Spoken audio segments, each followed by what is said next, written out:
Halo, halo semua. Saya rasa bisa kita mulai ya untuk perkuliahan hari ini. Selamat sore semuanya. Selamat sore, Pak. Selamat sore, Pak. Iya, untuk materi hari ini sama saya ya.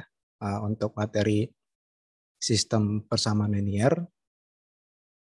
Oke.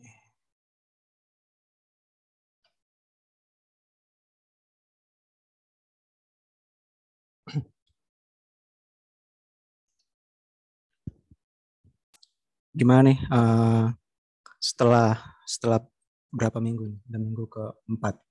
Sudah minggu keempat, gimana nih dengan mata kuliah metode numerik? Ada mengalami kesulitan kah? Atau bagaimana pengalamannya?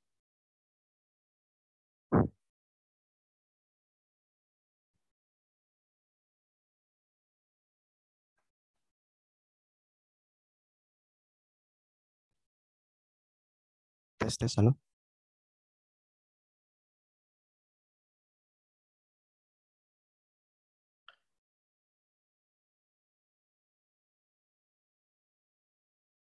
Suara saya terdengar ya? Halo, halo? Terdengar, Bapak. Terdengar, Oke, Pak. oke. Berarti saya rasa aman-aman aja ya untuk metode numerik ya, nggak ada masalah di pemrogramannya juga ya. Oke lah. Eh, Baiklah, langsung kita mulai saja untuk materi minggu ini mengenai sistem persamaan linear. Kalau di minggu yang lalu kalian sudah mendapatkan review tentang apa namanya, tentang metode Gauss ya, metode Gaussian seperti itu dalam menyelesaikan sistem persamaan linear. Untuk materi hari ini itu kita akan masuk ke lebih kompleks lagi, metode-metode yang bisa kita gunakan dalam memecahkan sistem persamaan linear. Yang pertama ada teknik penempuan, yang kedua adalah dekomposisi. Ini dekomposisi segitiga lower upper.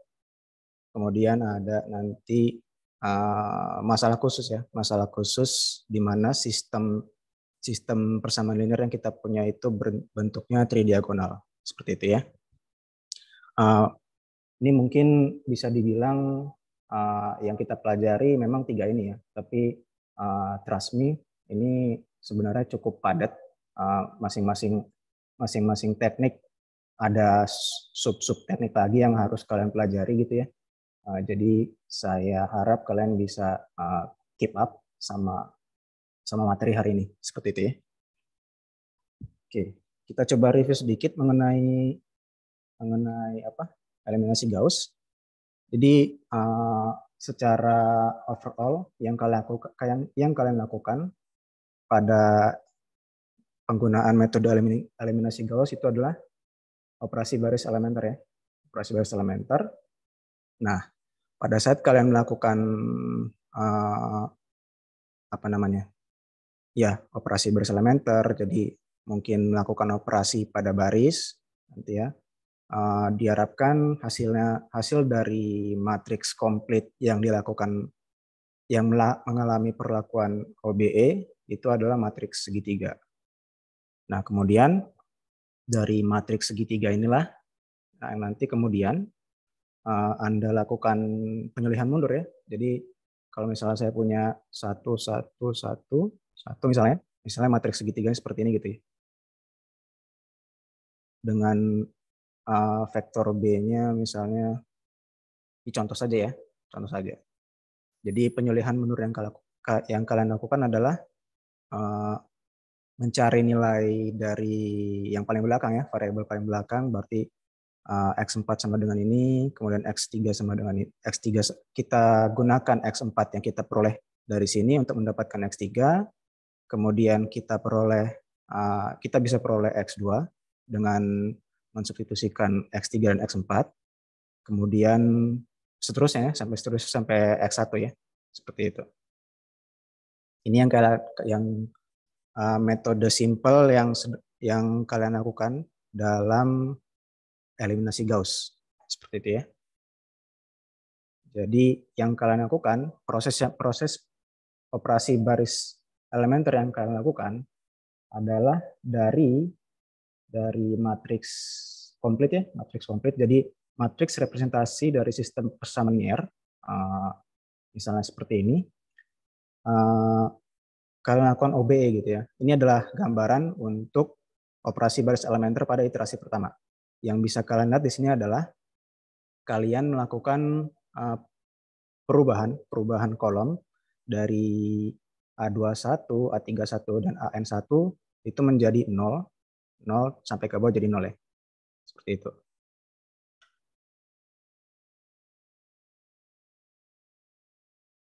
Oke. Nah, kemudian apa yang terjadi ketika kita mengubah kolom ini menjadi 0? Kalau misalnya kalian lihat, yang berubah tidak hanya ini ya, tapi elemen-elemen yang terkait, elemen-elemen pada baris tersebut yang terkait dengan elemen 0 ya. Jadi kalau misalnya di sini 0, yang tadinya di sini A22, setelah dikenakan operasi baris elementer menjadi B22, B23, kemudian B2N, kemudian untuk baris ketiga menjadi B32, dan seterusnya sampai baris ke N. Seperti itu. Ini adalah iterasi pertama ya, iterasi pertama pada operasi baris elementer.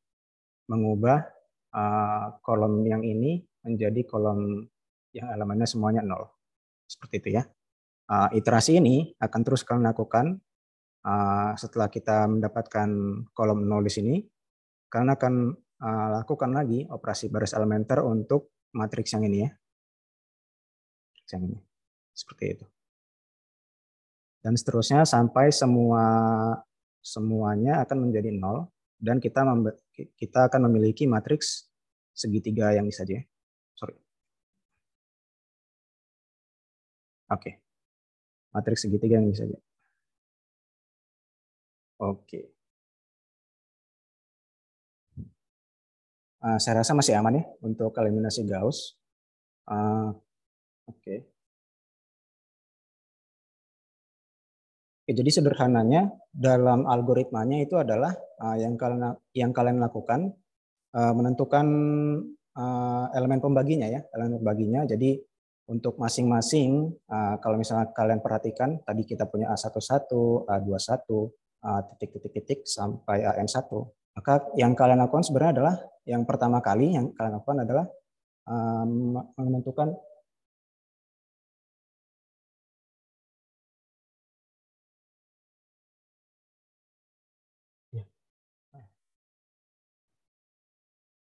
sama tadi saya. Sama. Oh ini, kalau misalnya kita punya apa namanya kolom seperti ini ya, yang kalian lakukan untuk membuat nilai ini menjadi 0 adalah kalian harus menentukan apa namanya pembaginya ya. Jadi kalau misalnya kita punya P sama dengan A21 per A11. Ini misalnya kita sebut P, boleh P aja gitu ya di sini makanya di bagian yang ini.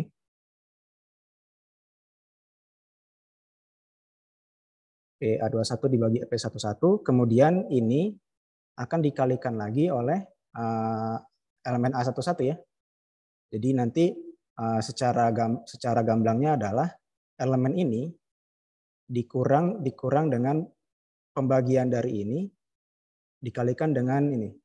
Seperti itu ya. Jadi kalau misalnya kita lihat di sini A21 yang mau kita jadikan nilainya 0 itu dikurangi dengan elemen pembagiannya ya, A21 per A11 dikalikan dengan A11. Ini akan membuat nilai ini, nilai di kolom pertama baris kedua akan bernilai sama dengan 0. Nah, perlakuan ini akan kita lakukan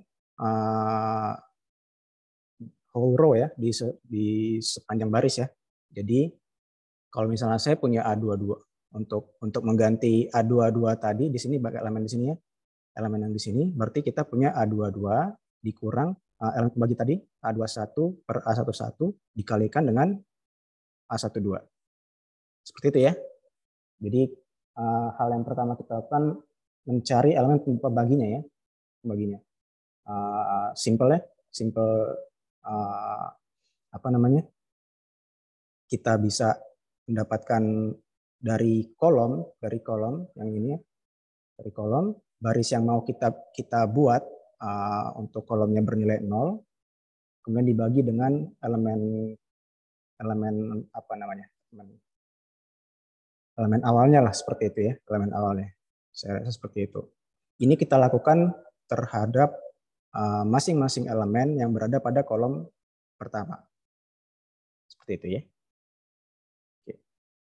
Jadi kira-kira seperti ini, apa namanya?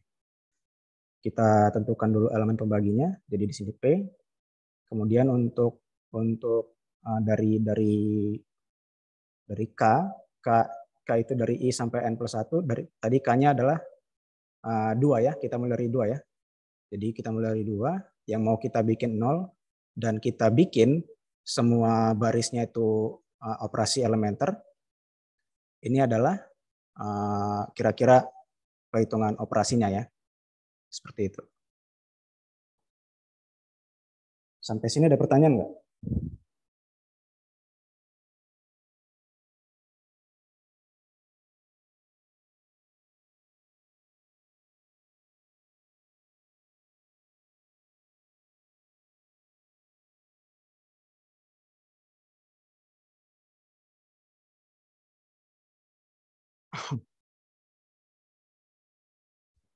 Oke, kalau belum ada pertanyaan, kita coba perhatiin dulu ya. Perhatiin pembagian untuk mendapatkan nilai P tadi ya. Nilai dari elemen pembagian tadi ya. Elemen ini, I, I ini disebut dengan elemen penumpu.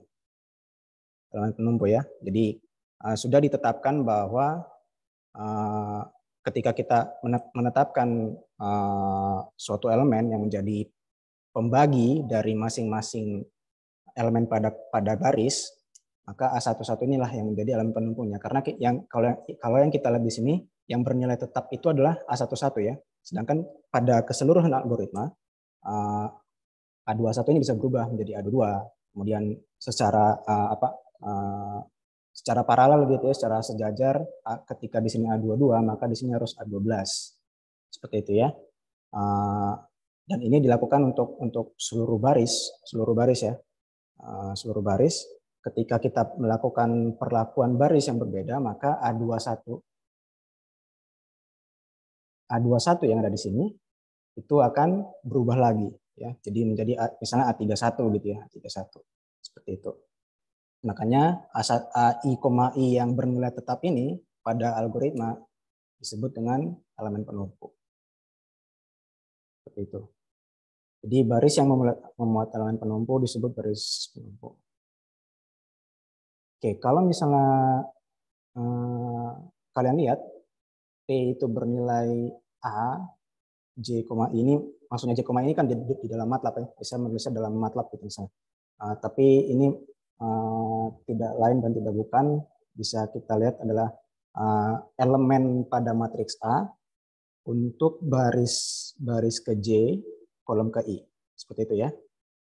Dibagi dengan elemen pada matriks A untuk baris ke I, kolom ke I. Nah, kalau kalian lihat, bagaimana kalau misalnya AI ini bernilai 0? Ada yang bisa bantu saya nggak? Kalau misalnya AI ini, elemen penumpunya ini bernilai sama dengan 0, apa yang terjadi? Oh, izin menjawab, Pak. Dilakukan pertukaran baris, bukan, Pak? Ya, betul ya. Hafizul ya. Hafizul, betul. Jadi kita melakukan pertukaran baris ya. Jadi sehingga AI yang bernilai 0 ini bukan elemen penumpunya. Nah, kan kalau misalnya di dalam aljabar linear elementer kan kalian sudah diajarkan kan, kalau misalnya pertukaran baris pada matriks itu tidak akan mengubah solusi. Tidak akan mengubah solusi yang artinya SPL yang kita cari solusinya itu ya itu aja. Mau kita tukar baris segimanapun ya itu juga yang mau kita solvingkan gitu loh. Makanya sebelum kita melakukan hal yang seperti ini ya, di algoritma yang ini ada pengecekan lagi. Pengecekan di sini ya, pengecekan apa namanya? Pengecekan elemen penumpu. Jadi kalau misalnya di sini A11-nya ini bernilai 0, ya kita cek lagi di A21. A21 nilainya 0 nggak? Kalau misalnya A21 nilainya 0 juga, kita cek lagi A31 bernilai 0 apa enggak. Nah, kalau misalnya dia tidak bernilai 0, ya asumsikan ya, misalnya A31, ini misalkan dari SPL kita A11 bernilai 0, A21 bernilai 0. Kebetulan A31-nya tidak bernilai 0. Jadi yang kita lakukan adalah kita memutuskan bahwa A31 menjadi elemen penumpu kita. Nah, caranya betul tadi kata Fizul ya, pertukaran baris. Jadi A11 ditukarkan menjadi A31, A12 ditukarkan menjadi A32, dan seterusnya sampai A1N itu ditukarkan dengan A3N. Nah, inilah pertukarannya supaya tidak muncul elemen penumpunya bernilai 0 ya. Itu pengecekan seperti itu ya. Saya rasa untuk algoritma ini di buku Burden sangat lengkap ya, pengecekannya sangat lengkap. Jadi kalian bisa coba itu yang di algoritma yang di Burden itu untuk, ini kalian masih ada tugas ya, masih ada tugas pemrograman Gauss ya. Saya rasa dari Bu Amalia sampai hari Kamis ya Bu ya. Saya lupa Kamis apa Rabu. Ya Pak, Rabu tengah malam. Oh, Rabu tengah malam. Oh ya, sampai Rabu tengah malam ya. Ya, jadi bisa dicoba itu ya di bukunya Burden. Bisa teman-teman cek nanti sebelum ada perlakuan ini, perlakuan penghitungan ini, pasti di sebelumnya ada ini pengecekan apakah elemen penentunya bernilai 0 atau tidak. Seperti itu ya. Oke, kita coba lanjut. Atau ada pertanyaan nggak sampai sini?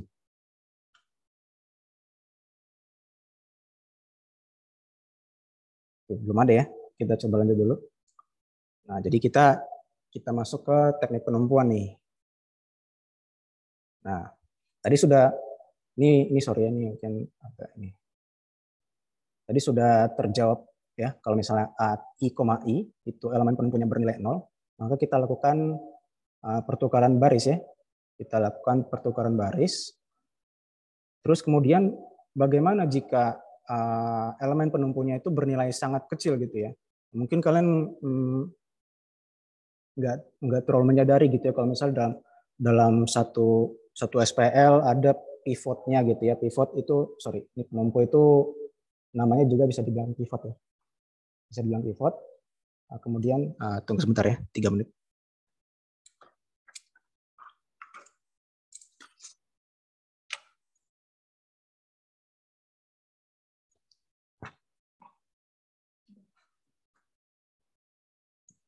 Oke, lanjut. Kita sampai di pivot ya. Jadi kan yang untuk yang 0 sudah terjawab, kita lakukan row changing. Bagaimana jika pivotnya bernilai sangat kecil ya, bernilai sangat kecil sampai mau mendekati 0 gitu, mau mendekati 0 gitu. Untuk memberikan gambaran kepada kalian, saya coba berikan contoh ya. Misalnya kalian punya sistem persamaan linear epsilon x1 ditambah 2x2 sama dengan 6. X1 min X2 sama dengan 1. Di mana epsilonnya bernilai 10 pangkat 17. Ini sangat kecil sekali ya. Sangat kecil ya. Ya, berarti ini matriks augmentasi kita ya. Oke, saya mau coba kalian fokus ke sini dulu ya. Kira-kira nih, kalau misalnya epsilonnya 10 pangkat 17, 1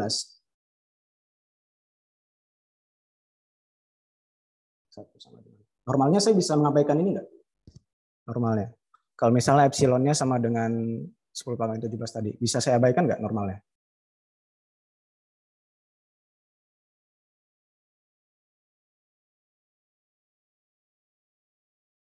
Halo?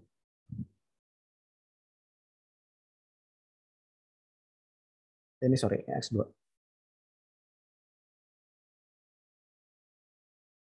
Normal, ya lah. Normalnya bisa saya abaikan ya. Jadi epsilon X1 bisa saya anggap bernilai 0 gitu ya. Nah, kalau misalnya bisa saya anggap ini bernilai 0, 2x2. 2x2 itu berarti x2-nya sama dengan 6 gitu ya. Jadi x2 aproksimasinya 3 gitu ya. Aproksimasinya 3. Jadi ketika x2-nya beraproksimasi 3, berarti x1-nya itu akan, jadi kan x1 min x2 sama dengan 1. Karena kita punya x2 aproksimasinya 3, berarti kita bisa bikin aproksimasi x1-nya ya kira-kira 4 lah ya. Jadi X1 di kisaran 4 gitu ya. X2 di kisaran 3, X1 di kisaran 4. Seperti itu ya. Ini coba ya. X1 saya coba tuliskan seperti X2 itu akan beraproksimasi 4,3 seperti itu ya. Nah, sekarang kita mau coba menggunakan menyelesaikan SPL ini dengan metode Gauss ya, dengan metode Gauss. Kita punya di sini epsilon 26 ya, ini persamaan pertama, kemudian ini persamaan kedua. Ketika kita menginginkan dia menjadi 0, maka ini akan berubah menjadi min 1, min 2 per epsilon, 1 min 6 per epsilon. Jadi caranya berarti gini ya, kita bikin dia elemen pembagiannya kan berarti 1 per epsilon ya, 1 per epsilon. Berarti ini adalah 1 dikurang 1 per epsilon dikali epsilon ya. Ini berarti sama dengan 0. Kemudian untuk yang ini berarti min 1 dikurang 1 per epsilon dikali 2. Berarti benar ya, min 1 min 2 per epsilon. Untuk yang bagian ini kita punya 1 dikurang elemen pembaginya 1 per epsilon dikalikan dengan 6. Seperti itu ya. Jadi 1 min 6 per epsilon. Nah, kita mau melakukan penyulihan mundur nih. Penyulihan mundur. Ini kan berarti kalau misalnya disamain penyebutnya ya. Jadi kita punya min epsilon min 2 x2 itu sama dengan 1 epsilon min 6 ya. Jadi dikalikan minus, jadi kita punya epsilon plus 2, x2 sama dengan 6 min epsilon.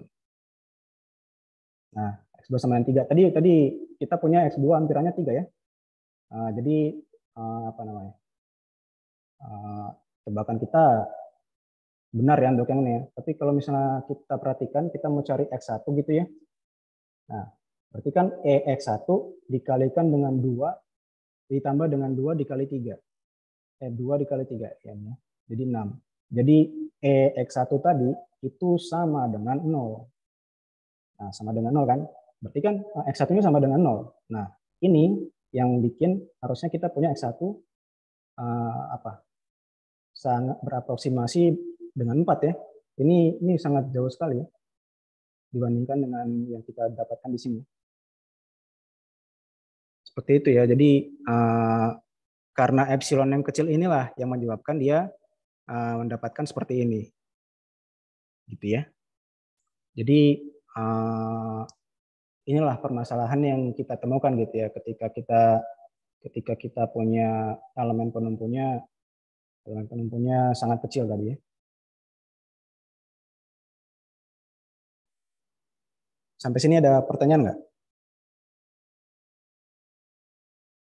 Ini berarti masalahnya kita ya, walaupun elemen penumpunya tidak 0, tapi sangat kecil, hampir mendekati 0, ini yang menjadi permasalahan kita gitu ya.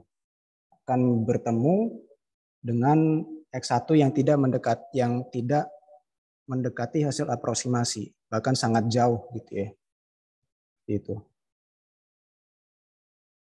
Nah, solusinya gimana? Solusi kita kurang lebih sama kayak ini ya, sama kayak ketika kita menghadapi elemen penumpunya bernilai sama dengan 0 gitu ya. Nah, ini jika elemen penumpu sama dengan 0, eliminasi tidak dapat dilakukan, tetapi bisa kita akali dengan melakukan pertukaran baris tadi ya.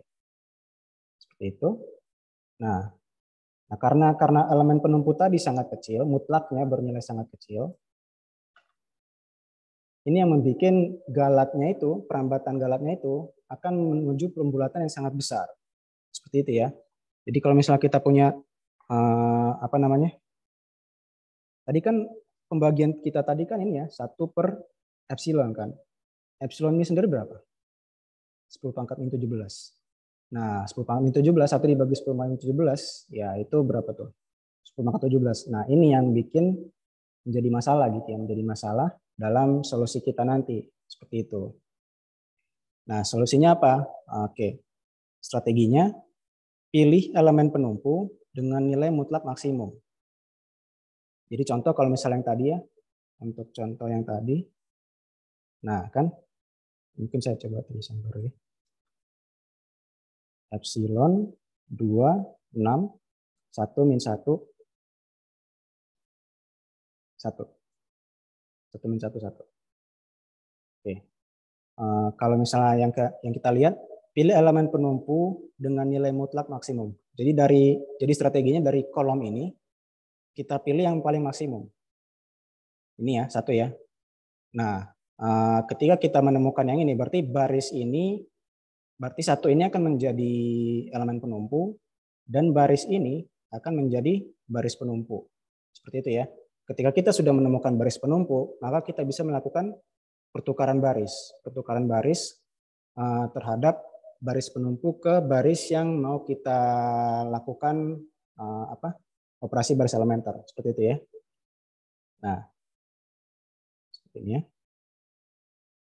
Nah, yang tadi saya sudah sampaikan ya, mau kita tukarkan baris-baris bagaimanapun gitu ya, mau matriks 100 kali 100, mau kita interchanging row-nya sebarbar apa gitu ya, itu nggak akan mengubah solusi SPL, karena literally kita hanya mengubah posisi dari persamaan aja gitu loh. Itu.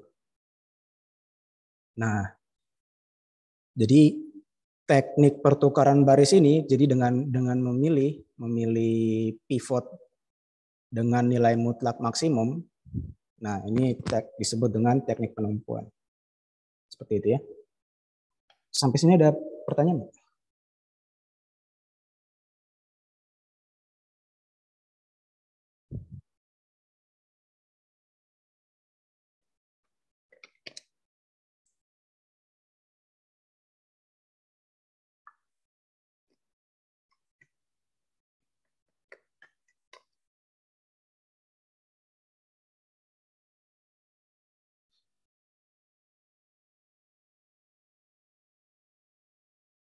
Oke, saya rasa masih aman ya. Saya rasa masih aman. Mungkin kita coba contoh yang lain gitu ya. Oke, ini contoh yang tadi ya. Kalau contoh yang tadi, ketika kita menentukan bahwa satu akan menjadi elemen penumpu, pivot, dan baris ini akan menjadi baris penumpu, maka kita lakukan interchanging row ya. Jadi 1 min 1, 1 akan menjadi ke atas ya. 1 min 1, 1, epsilon 26. Kemudian kita lakukan OBE, ini menjadi 0, 2 plus epsilon, 6 min epsilon ya. Jadi epsilon dikurang epsilon per 1 dikali 1, 2 dikurang epsilon per 1 dikali min 1, jadi begini ya. Terus 6 dikurang epsilon per 1 dikali 1. Jadi ini 0, 2 plus epsilon, ini 6 min epsilon. Nah, bagaimana kelanjutannya? Apa nih?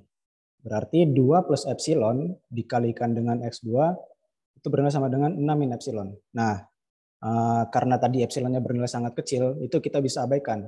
Jadi epsilon plus 2 bernilai sama dengan 2, 6 min epsilon itu bisa kita abaikan menjadi 6 saja gitu ya. X2-nya berarti kurang lebih ya 3 lah gitu. Nah, ketika kita mendapatkan 3, kita tinggal punya ini saja ya. Nah, berarti apa? Berarti X1 min X2 tadi aproksimasinya 3, berarti sama dengan 1. Yang memberikan kita kesimpulan bahwa X1 beraproksimasi 4. Yaitu sama dengan, sebenarnya ini bisa dibilang aproksimasi ya, karena kita ada epsilon tadi ya.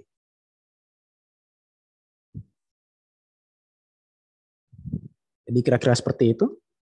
Ada pertanyaan mungkin?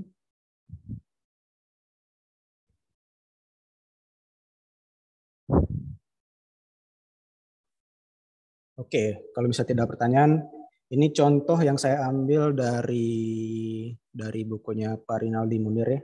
Ini kalau nggak salah metode numerik juga gitu ya. Ya kira-kira seperti ini.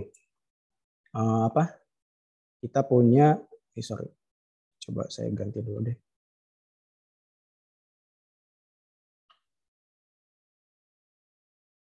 Oke, jadi saya punya matriks ini ya. Di matriks kemudian nilai vektor B-nya adalah 13, 28, 26. Ini maksudnya berarti kalau misalnya kita punya vektor solusinya X1, X2, X3, X4 berarti X1 ditambah 2X2 ditambah X3 ditambah 4X4 sama dengan 13. Seperti itu ya. Nah, untuk iterasi pertama kita lakukan, kita cari nilai mutlak yang maksimum ya di antara kolom pertama ini, dan kita temukan 4 ini yang paling maksimum ya, dari 1, 2, 4, mutlak dari min 3 itu 3. Jadi baris ini akan menjadi baris penumpu. Makanya kita lakukan interchanging row antara B1 dan B3. Hasilnya seperti ini ya. 4, 2, 2, 1 sudah di atas. 20 juga ikut ya. 20 juga ikut. Kemudian 1, 2, 1, 4 sudah berada di baris yang ketiga. Ya sudah, setelah ini lakukan saja OBE. OBE hasilnya ini. Nah, sekarang yang kita lakukan adalah kita perhatikan yang matriks yang ini. Nah, matriks yang ini kolomnya apa? Yang ini yang kita perhatikan kan? Yang kita perhatikan. Kita lihat dari kolom-kolom ini mana yang nilai mutlak dari elemennya itu yang paling maksimum. Min 1, 1,5, 2,5. Berarti 2,5 ya. Nah, ini akan menjadi elemen penumpu yang kemudian baris keempat ini akan menjadi baris penumpu. Makanya kita lakukan interchanging row B2 dengan B4. Yang tadi di baris keempat sudah jadi di baris kedua ya, dan sebaliknya. Dan kemudian lakukan OBE lagi. Lakukan OBE lagi, sudah bertemu dengan ini lagi. Dan ini kita perhatikan matriks yang ini, kemudian kita perhatikan kolomnya. Min 2,2 dan 4,8, yang paling maksimum mutlaknya adalah 4,8. Jadi dia lakukan interchanging row lagi. 4,8, 3,6, 2,64 di baris ketiga. Terus yang baris ketiga tadi berada di baris keempat. Kemudian sudah kita lakukan OBE lagi di sini, dan hasilnya adalah yang seperti ini. Jadi sudah berbentuk matriks segitiga, di mana perolehan matriks segitiga ini itu menggunakan teknik penumpuan tadi ya. Sebentar. Nah, seperti ini ya. Berarti ini adalah matriks segitiga atas kita ya, matriks segitiga kita. Sudah, dari sini langsung saja kita lakukan penyelihan mundur, ketemu X4-nya 2, kemudian ketemu X3-nya 4, X2-nya 1, X2-nya 3. Seperti itu ya. Ada pertanyaan nggak sampai sini?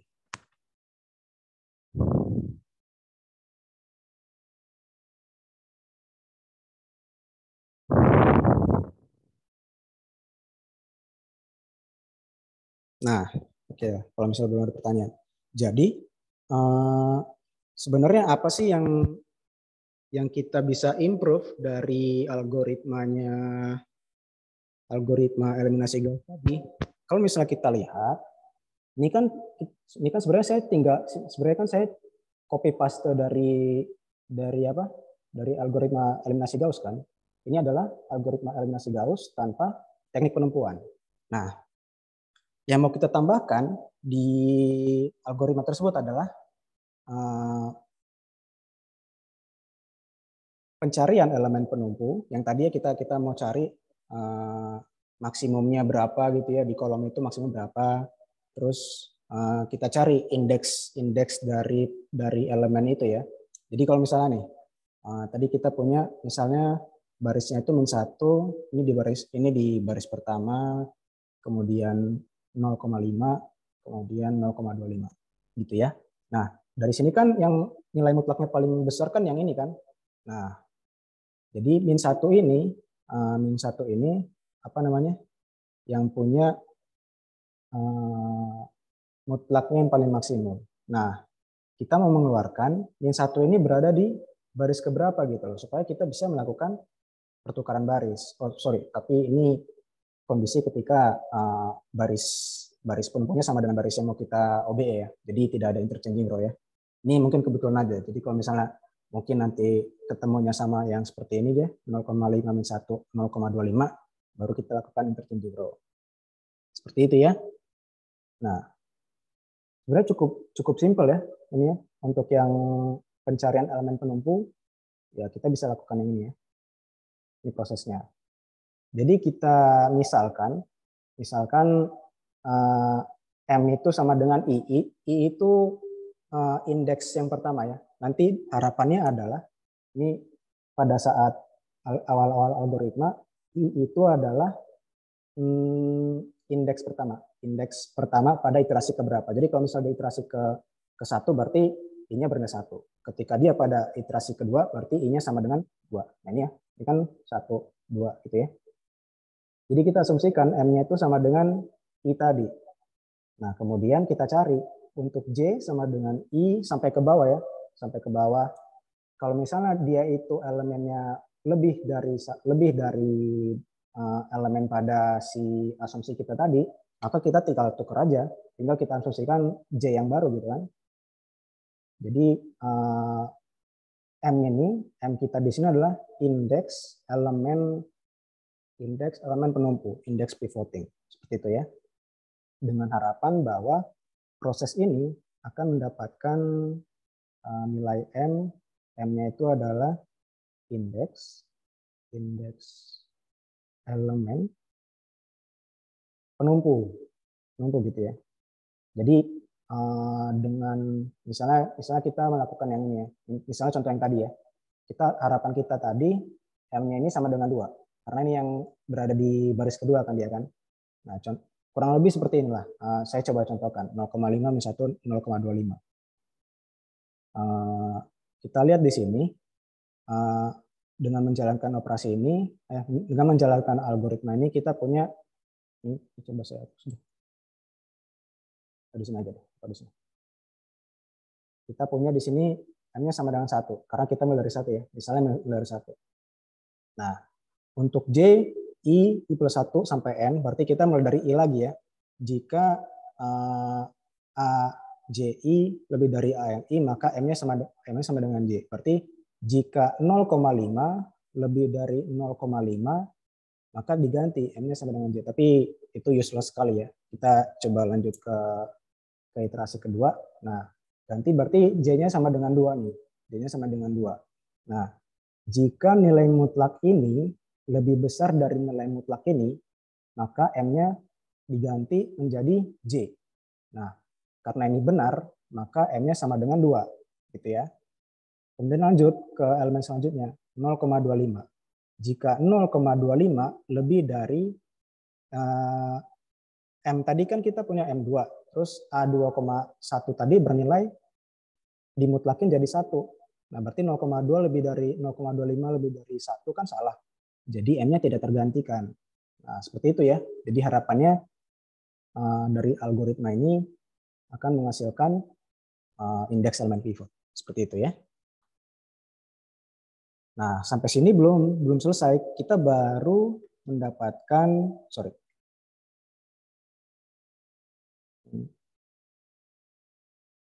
kita baru mendapatkan indeks dari elemen pivot. Nah, terus bagaimana selanjutnya? Ya kita melakukan pertukaran baris. Seperti itu ya, pertukaran baris. Di mana kita menukarkan baris yang kita mau lakukan OBE terhadap baris si pivot yang telah kita lakukan tadi.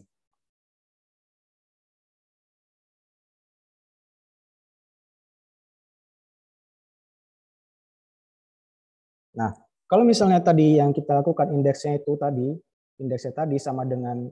sama dengan I, misalnya M-nya sama dengan I. Berarti kita tidak melakukan interchanging dong. Ya kayak tadi kan nih, kita kan nggak melakukan pertukaran baris karena tadi kalau ini kita ketemunya M-nya sama dengan 1. Sedangkan iterasi yang kita lakukan tadi iterasi yang pertama juga. Jadi nggak ada pertukaran baris kan. Nah, tapi ini adalah pertukaran baris terjadi ketika elemen pivotnya itu tidak sama dengan elemen yang mau kita lakukan operasi baris elementer. Seperti itu ya. Ini saya rasa cukup simpel yang untuk yang ini. Pertukaran dua elemen pada baris. Saya rasa sudah diajarkan juga pada mungkin PKS ya. Untuk PKS. Jadi kita asumsikan nilai temporary ya. Variabel konstanta temporary ya. S-nya sama dengan AI, J, AI, J-nya sama dengan AM, J, dan AM, J-nya sama dengan S. Nah, kira-kira seperti ini. Penambahan algoritma pada eliminasi Gauss untuk teknik penumpuan. Seperti itu ya. Sampai sini ada pertanyaan nggak? Ini cukup panjang juga sih algoritmanya. Jadi harus diperhatikan ini ya. Harus diperhatikan. Mungkin di gambaran teman-teman bisa kebayang gitu ya. Karena tadi sudah dicontohkan juga gimana pertukaran barisnya, mencari elemennya gitu ya. Kalau misalnya 3x3 masih kebayang gitu ya teman-teman ya. Tapi gimana kalau misalnya udah 100x100, udah 150x150. Nah, berarti kan kita butuh algoritma. Jadi algoritmanya ini nanti yang harus teman-teman pelajari gitu ya. Seperti itu.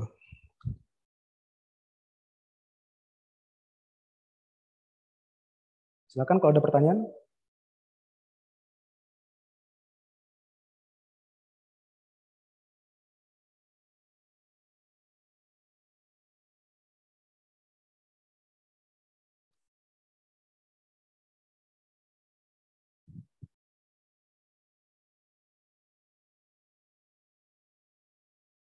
Oke, kalau nggak ada pertanyaan, kita coba lanjut.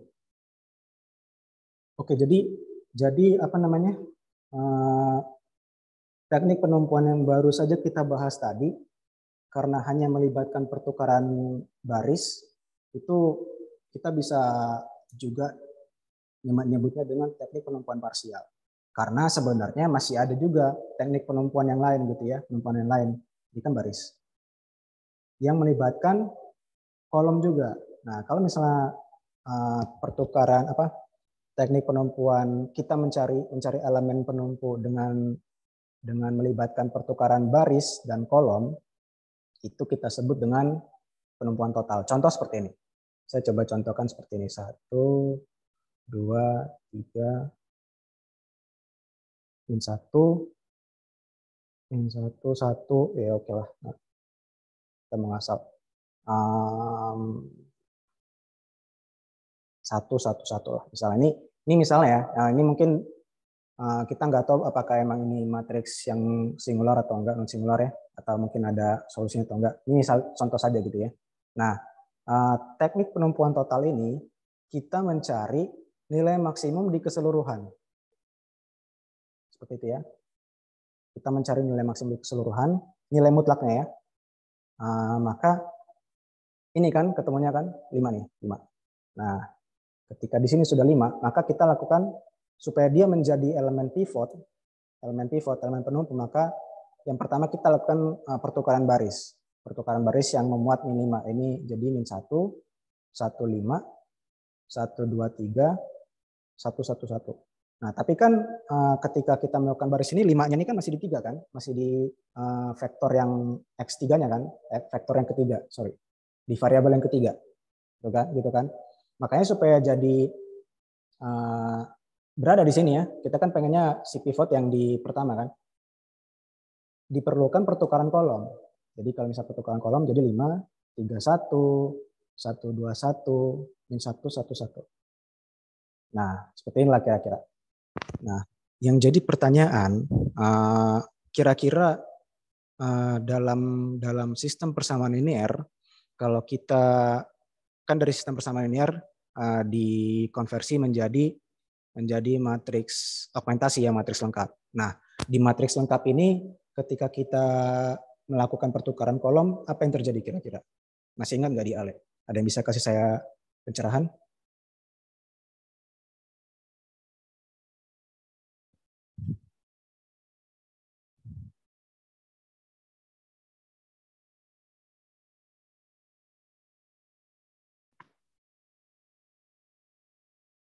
Jadi gimana nih yang sudah mendapatkan materi algebra linear elementer? Tadi kan kalau misalnya kita menukarkan baris, kan nggak ada solusinya tetap sama gitu ya, mau barisnya ditukar sebar-bar apapun. Nah kalau misalnya kita menukarkan kolom, apa sih yang terjadi? Ada yang bisa kasih saya pencerahan nggak?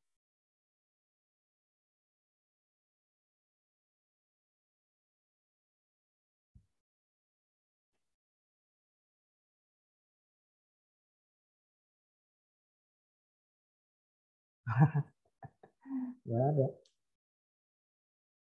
Nah, oke deh. Jadi tugas saja Pak. Saya rasa jawabannya cukup mudah loh.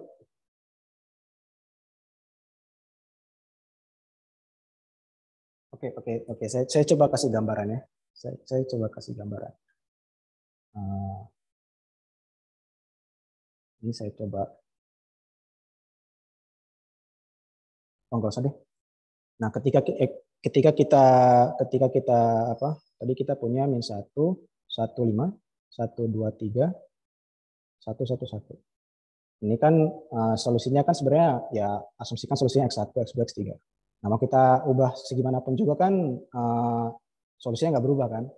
Tapi karena memang SPL-nya akan jadi seperti ini kan, X1 X tambah X2 ditambah 5 X3 dan seterusnya sampai X1 tambah X2 X3 gitu ya.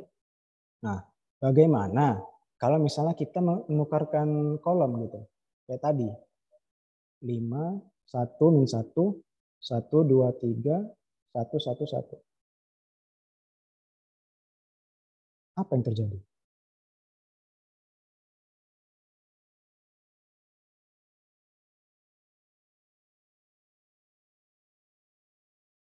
Halo. Ini suara saya terdengar kan nih?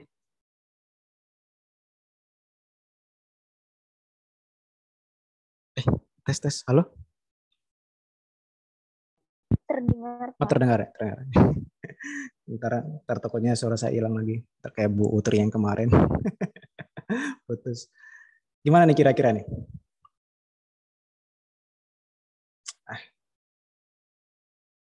Gak ada yang mau coba jawab gitu?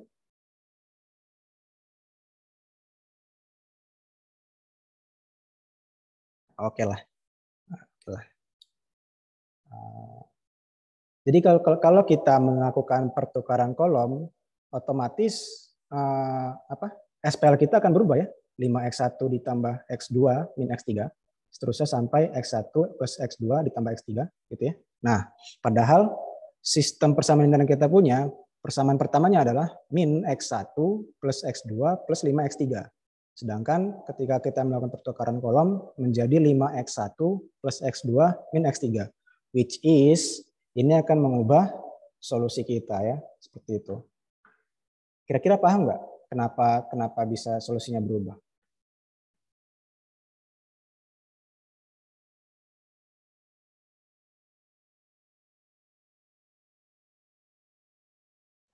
Izin menjawab, Pak. Ya, Karena boleh. X berubah, Pak. Kenapa? Dari X1 ke X3 gitu, Pak. Iya betul ya, karena X1 jadi X3, X3 jadi X1. Jadi betul tadi, siapa tadi? Sorry. Arfiani. Arfiani, iya. Arfiani ya, betul. Betul ya, jadi ketika kita mengubah kolom, itu artinya kan X1 jadi X3, X3 jadi X1 gitu ya.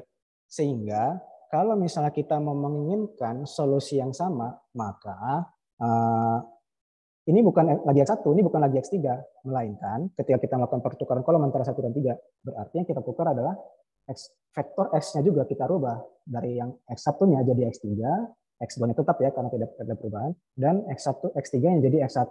Nah, baru ketika kita menggunakan ini, matriks yang ini, dengan vektor yang ini, akan menghasilkan solusi yang sama dengan yang ini.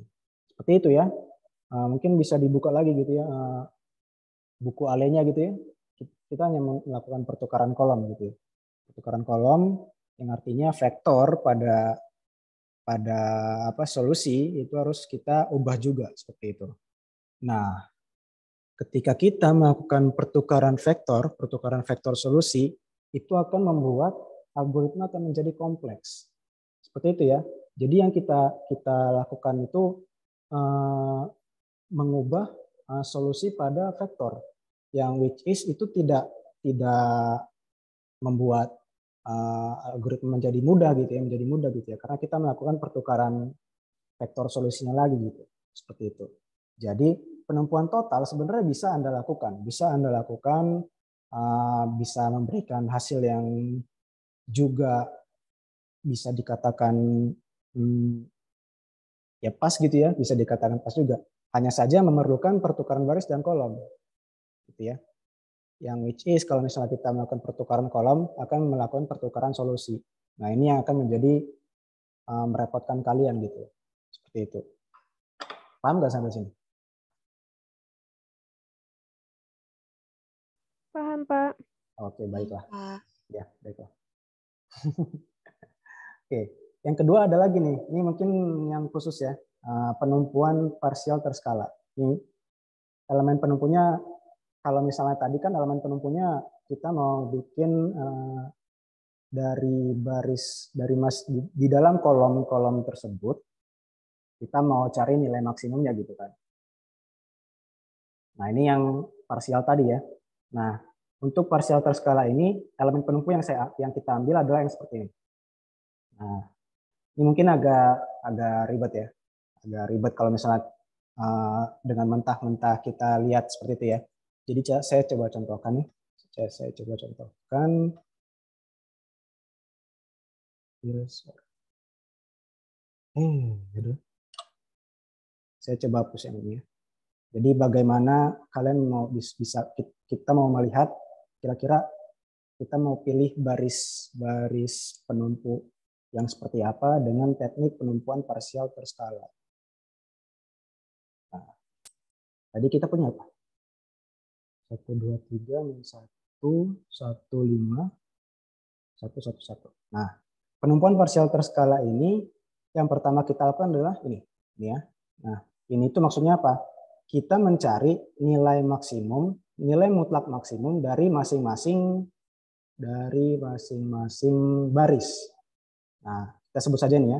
Untuk baris pertama S1 misalnya. S1 itu elemen maksimum dari masing-masing baris. S1 berarti 3 ya. S2 berarti 5. S3 baris ketiga berarti 1. Nah, kemudian baru kita lihat komponen kolom ini, kita cek yang mana yang paling maksimum antara elemen ini dibagi dengan S1, 1/3, terus kemudian elemen kedua, kolom pertama baris kedua min 1 dibagi dengan S2, kemudian elemen ketiga, kolom pertama baris ketiga 1 dibagi dengan S3. Jadi ini S1 ini 1 dibagi S1, min 1 dibagi dengan S2, 1 dibagi dengan S3. Nah, dari sini mana yang paling maksimum? Yang ini ya, paling maksimum ya. Jadi kita lakukan pertukaran antara baris ketiga dan baris ke-1. Nah, kalau misalnya dengan teknik parsial skala ya, maksud dengan teknik penumpuan yang biasa ya, 1, 2, 3, min 1, 1, 5, 1, 1, 1. Nah, kita kan hanya melihat yang maksimum yang ini kan, jadi 1 min 1, 1. Nah, yang maksimum dari sini kan sebenarnya 1, tapi kita bikin yang paling indeksnya paling kecil saja kan. Jadi inilah yang jadi elemen penumpu dengan teknik penumpuan parsial biasa gitu ya. Berarti kan tidak ada apa namanya interchanging row gitu ya. Sedangkan dengan menggunakan teknik penumpuan parsial terskala kita ada pertukaran baris seperti itu. Nah ini berarti kan ya, ini adalah S1, S2, S3 kita. Kemudian dari masing-masing elemen dibagi dengan S1, kita cari nilai maksnya. Seperti itu ya. Tapi ini hanya gambaran saja ya, tidak dibahas lebih lanjut di materi ini. Kalau misalnya kita lihat, yang kita lakukan selama yang kita bahas ini adalah menentukan elemen pivot, menentukan elemen penumpu. Nah, caranya teman-teman untuk menentukan elemen penumpu itu ada banyak. Baru kita bisa melakukan penumpuan parsial, atau penumpuan total, atau penumpuan parsial terskala gitu ya. Nah, mungkin masih ada banyak lagi gitu ya teknik penumpuan yang bisa kita tentukan elemen penumpunya. The rest, sisanya kita lakukan OBE biasa, pemilihan nomor biasa dan sebagainya gitu ya. Jadi teknik-teknik ini yang nanti akan teman-teman pelajari lebih lanjut lagi. Seperti itu. Kira-kira ada pertanyaan nggak sampai sini?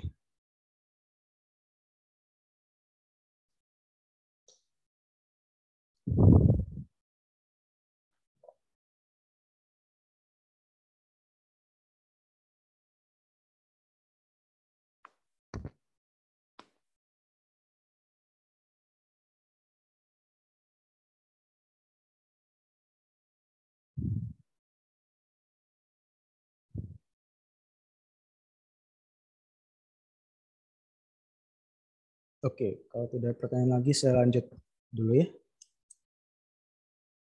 Oke.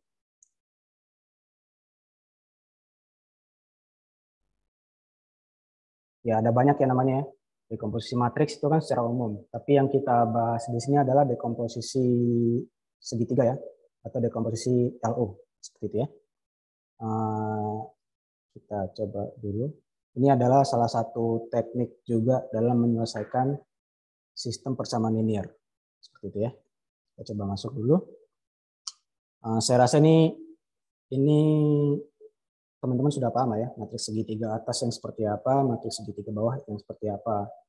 Ya, ini mungkin secara saintisnya gitu ya, secara saintisnya. Tapi kalau misalnya teman-teman bisa gambarkan, yang matriks segitiga atas itu yang bagian atasnya keisi. Kalau misalnya yang bawah, bagian bawahnya keisi. Yang lainnya nol gitu.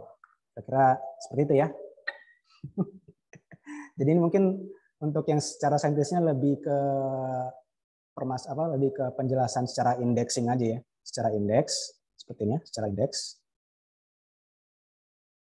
Tapi kalau misalnya secara gambaran, saya rasa teman-teman sudah paham ya. Matriks segitiga atas itu seperti apa, matriks segitiga bawah itu seperti apa. Seperti itu. Oke, pertanyaan. Kalau matriks diagonal itu matriks segitiga atas apa segitiga bawah?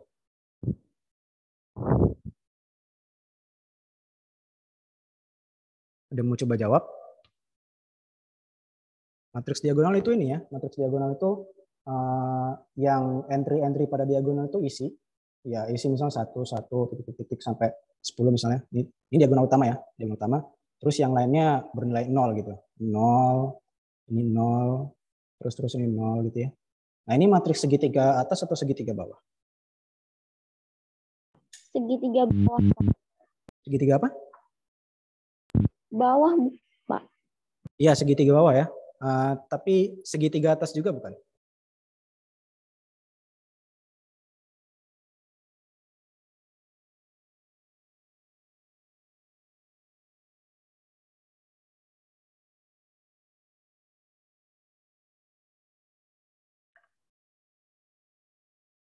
Iya, atas bawah ya.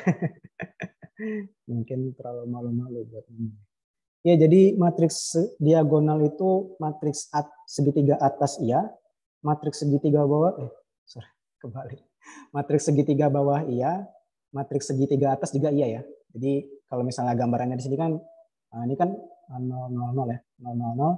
Ini kan matriks segitiga bawah nih. Misalnya nih, kan contohnya 1 2 3 0 0 0 0 0 0. Nah, gambarnya seperti ini. Nah, ini kan matriks segitiga bawah juga iya gitu ya. Ini kan matriks segitiga bawah. Dan dia juga adalah matriks segitiga atas gitu ya. Jadi matriks diagonal ini yang mencakup dua-duanya ya, matriks segitiga atas iya dan matriks segitiga bawah juga iya. Seperti itu. Dan saya rasa ini berlaku if dan if and if ya, if and only if ya. Jadi matriks diagonal suatu matriks dikatakan matriks diagonal jika dan hanya jika matriks itu adalah matriks segitiga atas dan matriks segitiga bawah. Itu bisa Anda buktikan gitu ya, atau mungkin bisa coba cari sumbernya ya. Gitu. Tapi secara konsep saya harapkan teman-teman sudah paham segitiga atas dan segitiga bawah ya, karena ini penting untuk dekomposisi segitiga LU seperti itu ya. Nah, secara gambaran dekomposisi segitiga ini apa namanya? Kalau misalnya Anda diberikan matriks ya, matriks tapi non singular, maka ia dapat difaktorkan menjadi perkalian antara matriks segitiga bawah dan matriks segitiga atas. Seperti itu ya gambarannya ya. Segitiga bawah dikali dengan segitiga atas. Ada yang bisa kasih saya gambaran nggak? Non singular itu apa sih? Kalau suatu matriks dikatakan non singular itu ketika apa?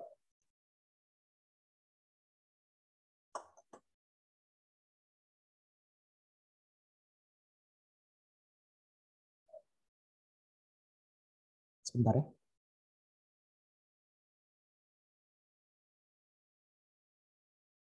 Ada yang mau coba jawab? Matriks non singular itu apa?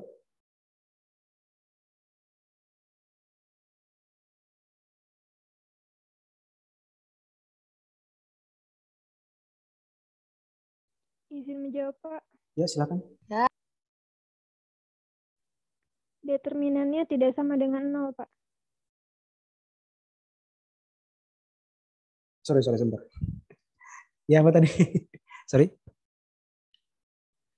Non singular itu determinannya tidak sama dengan 0, Pak. Iya, betul ya. Non singular itu determinannya tidak sama dengan 0 atau dia memiliki inverse ya. Mungkin lebih tepatnya memiliki inverse ya.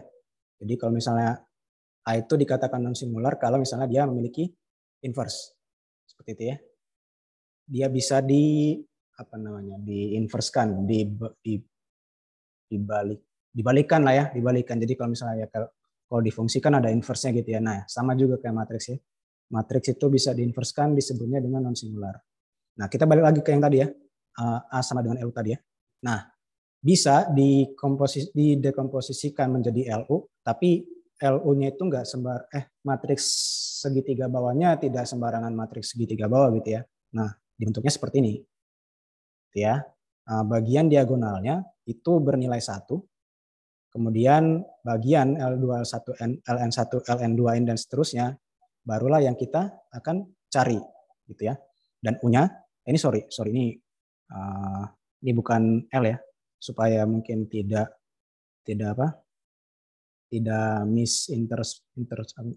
salah interpretasi, sorry. Ini diganti U11, U12, U1N, U22, U2N, UNN. Biar sama lah. Kalau misalnya matriksnya U, elemennya U. Kalau matriksnya L, elemennya L. Gitulah ya. Kalau ini juga yang akan kita tentukan ya, masing-masing U ya. Hanya saja untuk matriks L ini spesial ya. Matriks elemen diagonalnya bernilai 1 semua. Nah, bagaimana cara mencari masing-masing elemen ini ya, L1, L2, dan U1, U12, dan seterusnya. Nah, ada dua cara. Yang pertama adalah metode Gauss-LU. Yang pertama adalah metode Gauss-LU. Yang kedua metode Kraut namanya ya, metode Kraut. Kita coba bahas yang metode Gauss-LU dulu.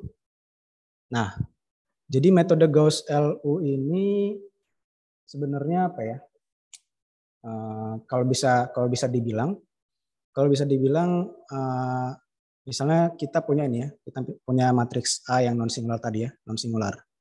Kemudian Anda lakukan metode eliminasi Gauss tadi. Jadi dari OBE tadi ya, OBE tadi tanpa pertukaran baris ya, itu hasilnya apa sih? Jadi ini ya. Jadi dari A tadi kalau misalnya kita lakukan lakukan kita lakukan eliminasi Gauss, matriks apa yang akan menjadi hasilnya? Ada yang bisa kasih pencerahan nggak?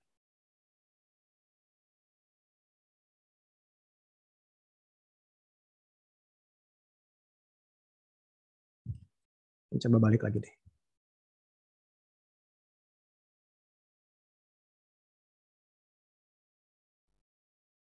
Nah, ini kan kita sebenarnya lakukan eliminasi Gauss ya. Nih, yang ini tadi. Hasilnya apa sih? Ini kan hasilnya. Ini tuh matriks apa sih?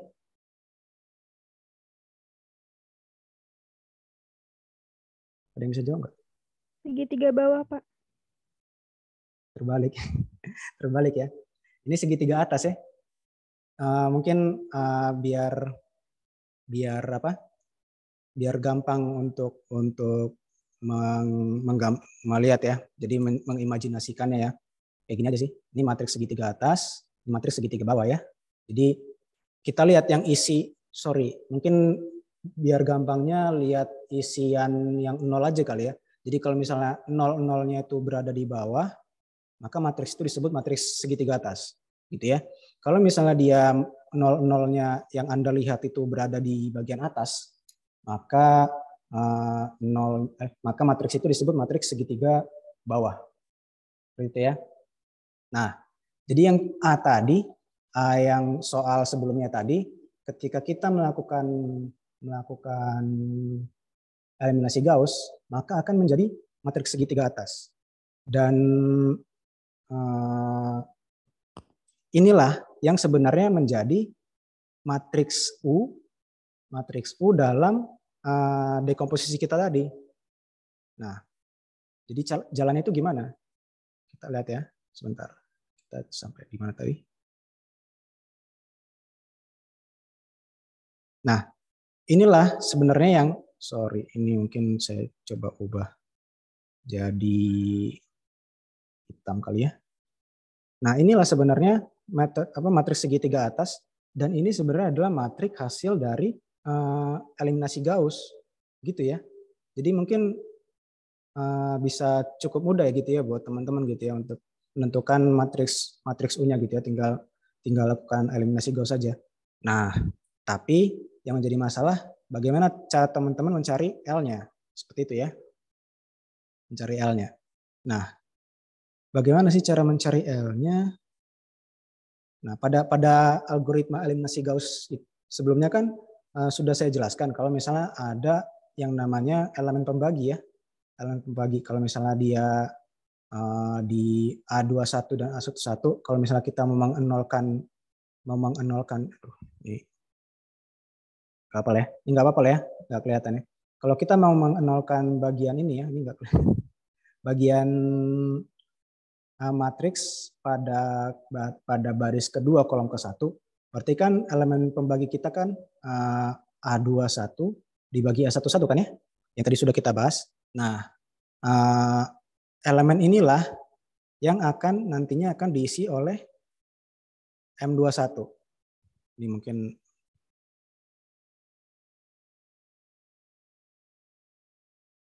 tukar terus deh. Nah, M21 inilah yang akan bernilai dengan A21 per A11. Nah, kan kita bisa lihat M31 ini nanti akan diisi oleh apa? A31 per A11. Sama juga dengan M41. Gitu ya. M41 itu adalah A41 dibagi A11. Seperti itu ya. Jadi cukup mudah ya, cukup mudah. Tapi M32 tidak serta-merta artinya A42 dibagi A32. Bukan, tidak sama. M32 ini akan Anda peroleh setelah kalian melakukan eliminasi Gauss. Jadi menentukan pivotnya gitu. Contoh ya, seperti ini ya, contoh.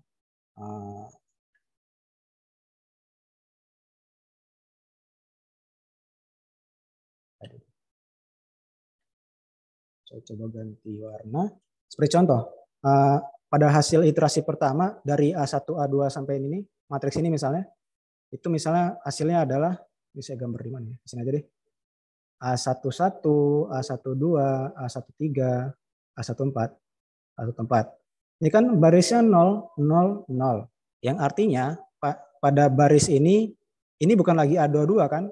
Ini berarti B12, B22, B23, B24. Ini B32, B33, B34. Ini B42, B43, dan B44. Nah, M32 ini barulah bernilai sama dengan B32 dibagi dengan B22. Nah, seperti itu ya. Bukannya A32 dibagi A22 ya, tapi B32 dibagi B22 yang merupakan hasil dari eliminasi Gauss tadi ya. Jadi sebenarnya yang kalian lakukan Yang kalian lakukan dalam dekomposisi LU ini itu hanya datangnya dari metode Gauss-nya saja gitu loh untuk dekomposisi LU dengan menggunakan metode Gauss seperti itu ya. Menentukan M1, M21, M31, M41, kemudian M32, M42 dan M43 seperti itu ya. Kemudian U11, U12 juga hasil dari hasil matriks OBE dengan menggunakan metode Gauss. Seperti itu ya. Jadi ketika kita melakukan pengeliminasian matriks A di ruas kanan menjadi matriks segitiga U, secara bersamaan kita menempatkan faktor pengali M tadi. Ini faktor pengali M tadi yang kita punya pada posisi baris ke I, kolom ke J. Itu ya. Matriks ini tadi kan kita bisa menganggap A-nya itu I dikali A gitu ya. Jadi A-nya itu adalah calon upper, calon segitiga atas, I itu segi apa? Matriks identitas. Itu akan menjadi calon matriks segitiga bawah. Seperti itu ya.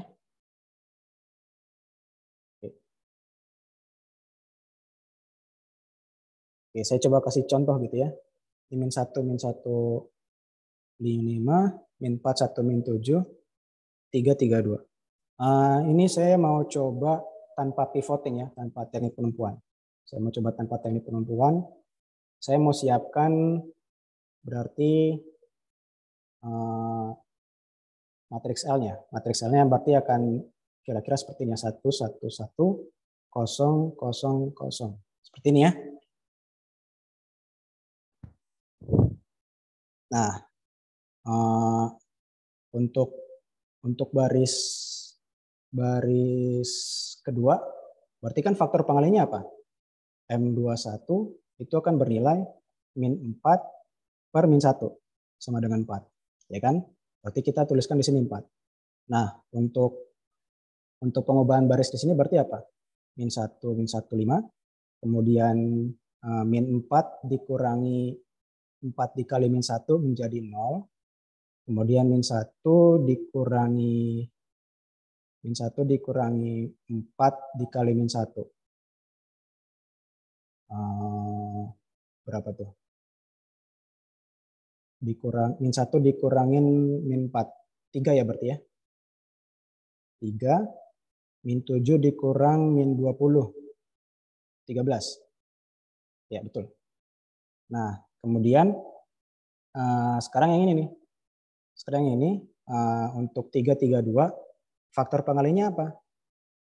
Faktor pengalinya adalah M31 sama dengan 3 dibagi min 1. Berarti min 3. Nah, min 3 ini yang akan kita letakkan di sini. Seperti itu ya, min 3. Nah, untuk kelanjutannya di sini, berarti di sini 0. Kemudian 3 dikurangi berapa nih?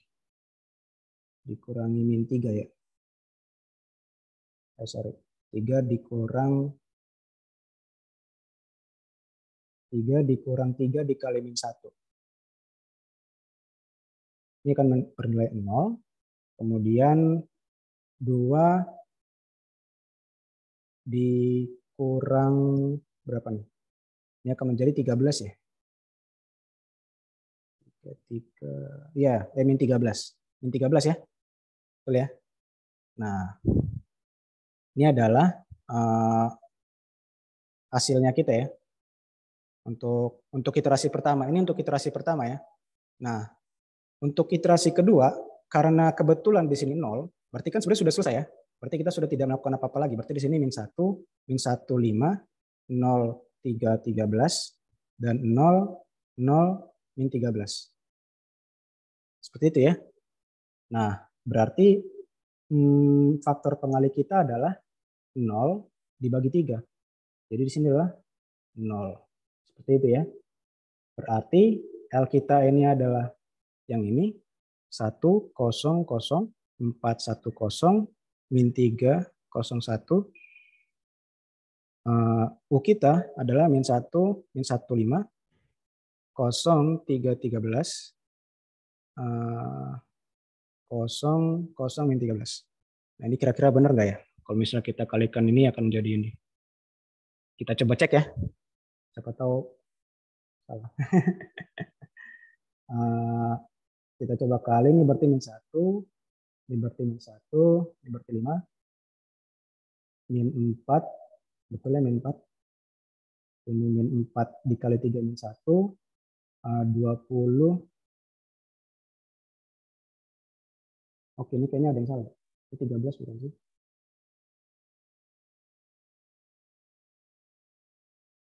Sebentar.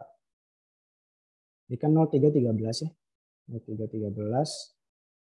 Betul nggak 0,313 dikali dikurang 4 min 7.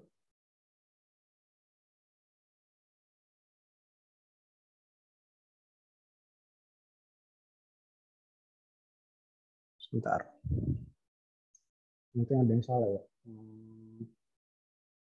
Ini min 4 ya. Min 4 kan kalau kita nilaikan 0 dia. Berarti di sini 0.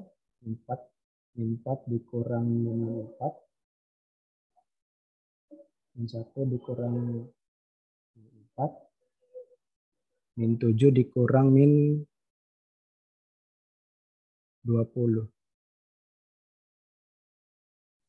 Min 27, Pak. Sorry. Min 27. Sorry, ini min 4. Min 4 dikurang, min 4 kan 0 ya. Kemudian min 1 dikurang min 4. Kemudian min 7 dikurang min 20. Oh sebenarnya 13 ya? 13 Pak. 13 betul ya? 13. Oke, 13 itu tapi min 1 min 4. Min 4 tambah 3. Itu kenapa jadi 20 ditambah 13 kenapa jadi 30? Berarti ada yang kita salah ngitung nih kayaknya. Min 7.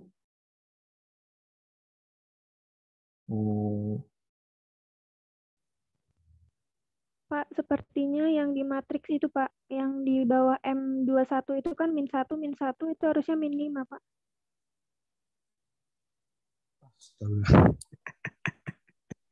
Oke, terima kasih ya. Terima kasih. Ini berarti min 5 ya. Min 5. Duh, sudah sore nih ya.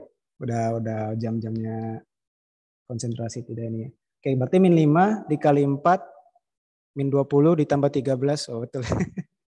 Betul min 7 ya. Oke. Terima kasih ya, terima kasih. Oke, lanjut ya. Berarti ini min 5 dikali min 3. Ini berarti betul min 7 ya. Min 7. Berarti ini 3. Betul ya 3. Kemudian ini 3 juga betul. 15 0 min 13 2. Berarti betul ya. Nah, kira-kira seperti ini yang kalian dapat. Sebenarnya kalau di algoritma nanti untuk memperoleh matriks L dan U-nya, saya rasa untuk bagian yang ini cukup mudah ya, karena kalian hanya menggunakan algoritma Gauss saja gitu ya, mengubah dari A menjadi U. Ini adalah matriks eliminasi Gauss. Jadi itulah yang sudah kalian pelajari di minggu lalu. Kemudian yang perlu kalian tambahkan itu adalah yang seperti ini. Nah, penghitungan ini juga sudah ada di algoritmanya eliminasi Gauss kan. Tinggal bagaimana kalian menyematkan faktor pengali ini ke dalam matriks L-nya itu sendiri. Nah, itulah menjadi tambahan pada algoritma eliminasi Gauss. Ada pertanyaan nggak sampai sini?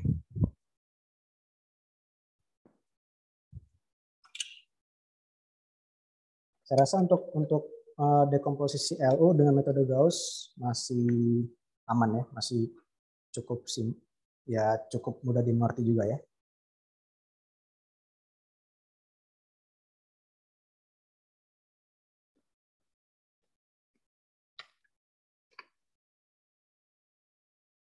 Jadi bagaimana teman-teman bisa melihat bahwa sebenarnya setiap matriks gitu ya, kalau misalnya dia memang tidak singular gitu ya, non singular, itu bisa difaktorkan gitu ya matriks itu ya. Kalian hanya tinggal memakai metode eliminasi Gauss saja, seperti itu ya. Oke. Kalau misal tidak ada pertanyaan yang LU. Oke. Ini bagaimana jika pada saat proses eliminasi Gauss. Kalau guys, halo guys gitu ya. Ini Gauss ya, ini Gauss. Bagaimana jika pada proses eliminasi? Jadi ketika kalian melakukan proses eliminasi nih, ketemu pivotnya 0 gitu loh. Ketemu pivotnya 0. Berarti kan kalau ketemu pivotnya 0 kan artinya kan kalian mempertukarkan baris kan ya.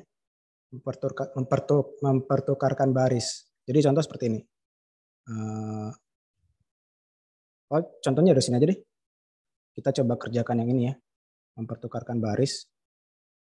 Dan mungkin masih ada waktu ya. Oke.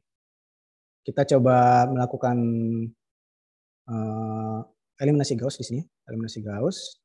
Kita punya faktor pengali. Ini kita siapkan dulu L-nya misalnya. 1, 1, 1. 0, 0, 0. Jadi kita sudah siapkan. Nah, kita melakukan faktor pengali. Yang pertama M21 dulu ya. M21. Itu sama dengan 2 dibagi 1 ya. 21 sama dengan 2. Berarti kita tuliskan di sini 2. Nah, berarti di sini adalah apa namanya nih? 1, 1, min 1. 0, 0, 0 juga ya. 2, 1, min 2. Itu min 1 ya. Oke, min 1. Kemudian kita lakukan juga untuk M31. Berarti faktor pengaliannya adalah min 1 dibagi 1. Sama dengan min 1. Min 1. Berarti kita selesaikan berarti 0, 2. Betul ya? 0, 2, 0. Nah, kan. Jadi kan di proses selanjutnya nanti ini kan ketemu pivotnya 0 gitu ya. Nah, tadi kalau sarannya Hafizul tadi kalau misalnya ketemu pivotnya 0, maka kita interchanging rows. Nah, boleh sebenarnya interchanging rows. 1, 1, min 1, 0, 2, 0, 0, 0, min 1. Sorry. Boleh gitu ya. Tapi kira-kira dengan melakukan interchanging rows pada proses eliminasi, di tengah-tengah proses eliminasi, apa sih yang terjadi sebenarnya?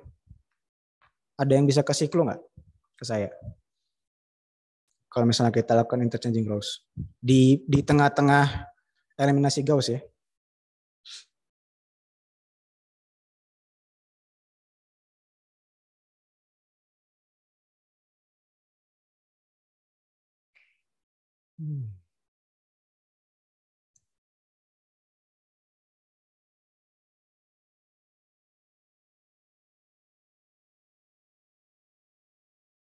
Nggak ada yang punya clue gitu? Oke lah. Kalau misalnya kita lakukan interchanging rows di tengah-tengah eliminasi, coba kita bahas dulu ya. Sebenarnya 020 ini barisnya siapa sih sebenarnya? Barisnya yang ini toh, ya enggak? Betul kan? Karena kita melakukan yang eliminasi tadi dari baris penumpunya yang pertama ya, indeks pertama. Sedangkan 0, 0, 1 tadi kita itu dari baris yang kedua kan? Ya enggak? Nah, dengan melakukan interchanging rows, dengan kita melakukan pertukaran baris pada pertengahan proses eliminasi Gauss tadi, itu mau tidak mau kalian juga harus mengubah baris yang di sini, baris aslinya gitu loh, baris di matriks aslinya, which is ini 1 min 1 min 1 1 1 2 2 1. Sementara matriks ini adalah matriks aslinya gitu. Artinya apa? Yang nanti akan punya konfaktoran atau dekomposisi LU bukanlah matriks ini, melainkan matriks yang ini. Gitu ya. Jadi teman-teman bisa paham gitu ya. Kalau misalnya pada saat di tengah-tengah perjalanan proses eliminasi Gauss ketemu dengan pivotnya 0, yaitu Anda bisa langsung simpulkan saja bahwa matriks tersebut memang tidak bisa didekomposisikan menjadi LU. Seperti itu ya. Jadi kalau misalnya kita melakukan interchanging rows tadi, ya berarti matriks di awal juga kita changing juga dong, gitu ya. Kita changing juga. Nah, yang artinya yang matriks awal tadi itu sudah berubah komposisinya. Yang baris kedua jadi baris ketiga jadi baris kedua. Yang artinya matriks yang ada LU-nya nanti bukanlah yang ini, melainkan yang seperti ini. Jadi paham ya? Jadi bagaimana kalian bisa mempertukarkan baris pada pertengahan proses itu akan berdampak pada pertukaran baris juga pada matriks awal. Seperti itu ya. Kira-kira ada pertanyaan nggak?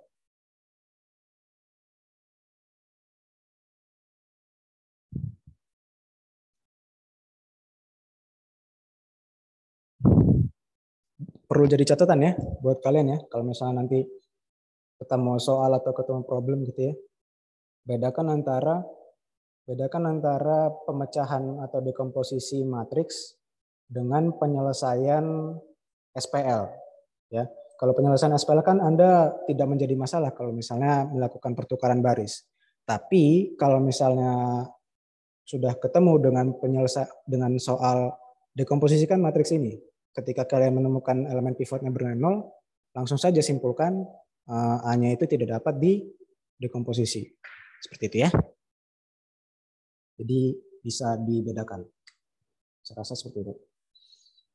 Oke, kalau tidak pertanyaan kita lanjut. Oke, metode crowd ini metode yang saya bilang sederhana ya. Jadi kalau misalnya kita bisa lihat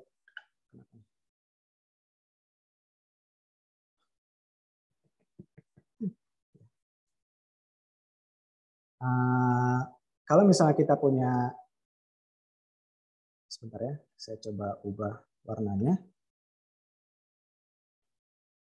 Oke, saya coba ubah.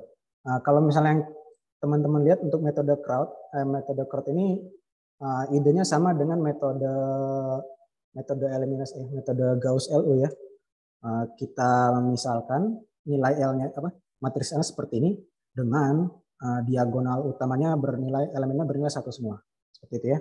Kemudian U-nya ya U sembarang berarti ya. U yang kita perlu cari nilai U11, U12 dan seterusnya. Nah, simple sebenarnya. Kalau misalnya kita sudah punya L dan sudah punya U, ya sudah kita kalikan saja. U11, U12, U13. Jadi kan kalau perkalian matriks biasa kan sebenarnya simple ya, kalian pasti sudah bisa lah ya. Perkalian matriks biasa. Ini U11, U12, U13, kemudian di elemen selanjutnya. Nah, kemudian langkah selanjutnya adalah kita samakan saja, berarti U11 itu adalah ini, U12 itu adalah ini, U13 adalah ini, kemudian di L21 U11 adalah ini, dan seterusnya gitu ya. Jadi cukup sederhana ya, tapi untuk penerapan algoritmanya ini yang mungkin cukup sulit ya. Saya coba kasih contoh gitu ya. Nah, bisa coba ubah lagi. Saya rasa saya tidak perlu menjelaskan ini ya. Saya tidak perlu menjelaskan dari mana datangnya ini ya. Kalian bisa coba sendiri gitu. Kalau misalnya kayak kita punya L-nya seperti apa, U-nya seperti apa, Anda bisa kalikan matriks sendiri ya. Ini adalah hasilnya seperti itu. Nah, berarti kan kita mau menyamakan antara LU dan A. Ya sudah, berarti di sini U11 sama U11. U11 sama dengan A11, U12 sama dengan A12, U13 sama dengan A13. Oke. Kemudian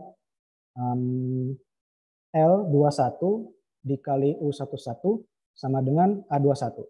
Nah, yang sudah ada nilainya itu U11 kan? Ini. Nah, berarti L21 itu sama dengan A21 dibagi U11. Seperti itu ya. Kemudian L31 sama dengan L31 dikali U13 sama dengan A31. Betul ya? Nah, yang sudah ada nilainya itu adalah U13. Yang ini sebentar. Saya salah ini.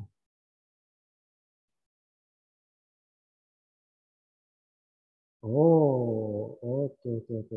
Mungkin saya ngambil dari siapa nih? Kok bisa U13? Ini bukan U13 ya. Itu harusnya L31 dikali U11. Ya kan, betul kan? Karena kita mengalihkan antara, supaya mendapatkan LU di sini, berarti kita kalikan U11 dikalikan L31, 0 dikalikan L32, 0 dikalikan 1. Ya, seperti itu ya, U11. Nah, berarti ini U11, berarti L31 kita dapat karena U11-nya sudah ada, berarti A31 dibagi U11. Kemudian sudah dapat L21, L31. Oke, mungkin supaya kebayang ya. Seperti ini. Ini supaya kita bisa list ya elemen-elemen mana saja yang sudah didapat. Oke, yang U11 sudah ada. U12 sudah ada. U13 sudah ada. Kemudian ini tadi bernilai 111 ya. Ini 0, 0, 0, ini 0, 0, 0. Oke. L21 sudah ada. L31 sudah ada. Oke, kita lanjut ya. Kita lihat L21 dikali U12, U12 ditambah U22 sama dengan A22. Kita lihat apa yang sudah ada. Yang sudah ada nilainya adalah L21 sudah ada, kemudian U12 juga sudah ada ya. U12 juga sudah ada, A22 juga sudah ada ya. Berarti U22 yang bakal masuk nanti ya. Penguraiannya berarti A22 dikurang L21 dikali U12.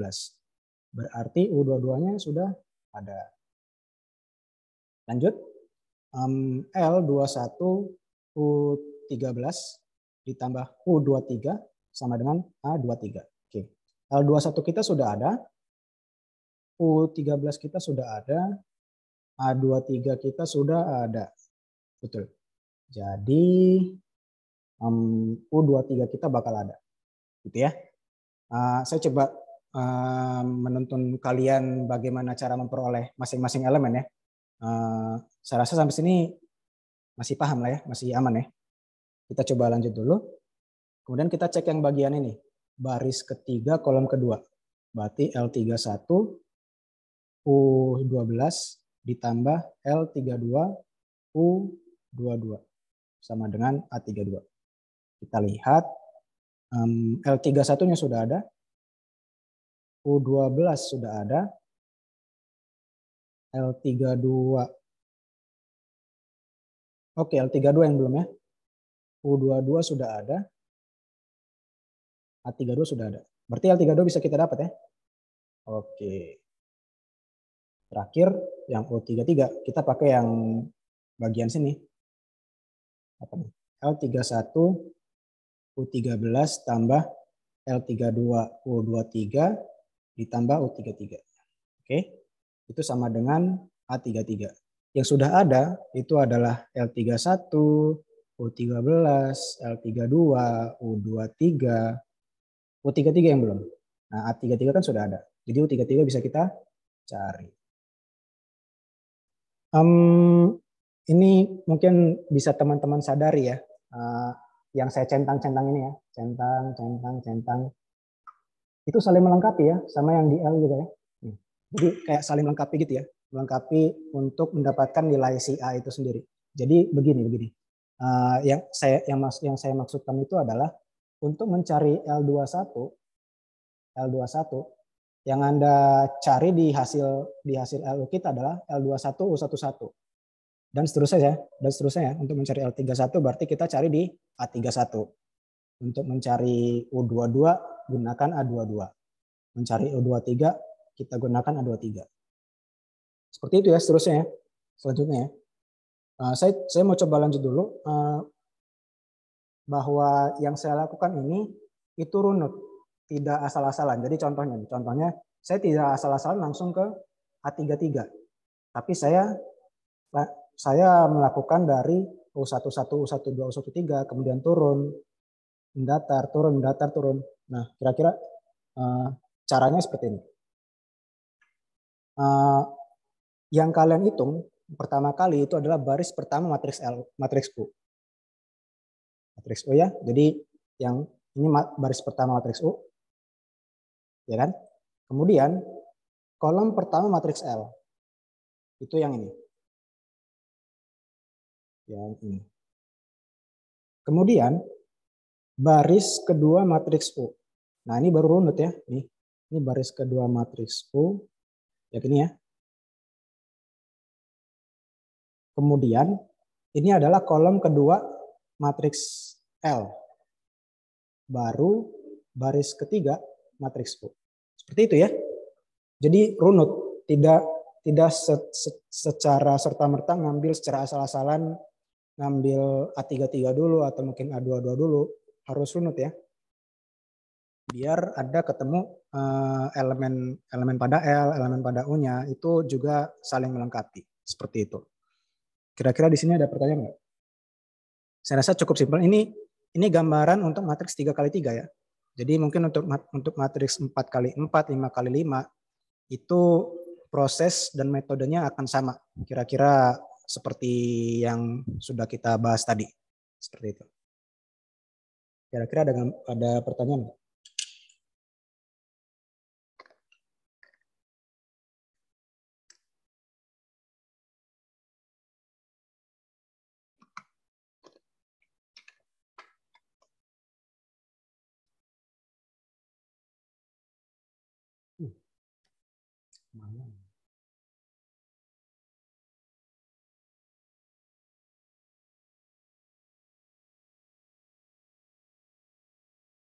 Oke, saya rasa masih aman ya, masih aman. Jadi bisa teman-teman coba metode CROT ini. Yang menjadi permasalahan nantinya adalah bagaimana, saya yakin kalau misalnya untuk secara gambaran teman-teman bisa nangkep gitu ya, bisa nangkep bagaimana cara saya menentukan elemen pada L, elemen U. Kita runut dari baris pertama, kolom pertama, baris kedua, kolom kedua, dan seterusnya gitu ya. Tapi mungkin yang menjadi masalah sebenarnya bagaimana gambaran yang ada di hadapan kita itu kita transformasikan menjadi algoritma seperti ini ya. Nah, ini kalau misalnya mungkin saya akui sendiri, saya juga nggak terlalu hafal sama yang ini. Mungkin yang bisa saya titik beratkan itu di sini ya. Di sini. Ini teman-teman bisa baca di Burden ya, bisa baca di Burden buku Burden faktorisasi LO algoritmanya. Nah, yang bisa saya tekankan itu berarti di sini. Mungkin saya agak bisa saya apa sedikit karena ada pasangan ya. Kalau misalnya saya mau memperoleh I, berarti yang saya lakukan adalah perkalian antara baris perkalian antar kolom I, K dikali U, K, I. Jadi kan kalau misalnya saya coret di sini kan menghasilkan I, I gitu ya. Sama juga ketika saya memperoleh yang U, I, J, itu berarti saya lakukan I, K dikali U, J, K, J. biar K-nya saling eliminasi gitu ya. Kayak mungkin nggak kalau kata-kata yang saya pakai itu eliminasi mungkin. Saling menghilangkan K-nya. Jadi kita hanya punya I sama J seperti itu ya. Sama juga ini J, I, ini J, K, O, I seperti itu. K-nya saling menghilangkan gitu ya. Ini saya sendiri sebenarnya tidak terlalu hafal gitu ya ini. Mungkin hanya secara gambaran saja, tapi yang mau saya tekankan di sini lebih ke bagaimana teman-teman bisa menggambarkan seperti ini ya.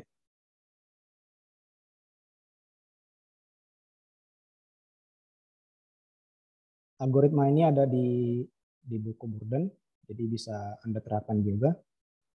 Ada pertanyaan nggak? Sebelum kita lanjut.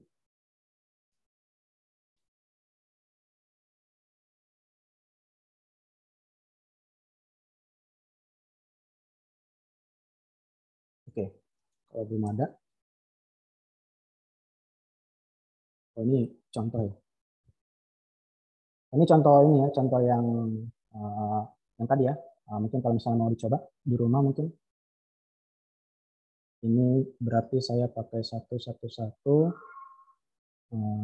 L21, L31, L32 dibagi dengan U11, U12, U13, U22, U23, U33. Ini saya serahkan aja ke kalian untuk sebagai latihan lah. Seperti itu. Dengan menggunakan metode crowd. Berarti kalikan masing-masing ya, supaya bisa disamakan dengan matriks A. Seperti itu ya.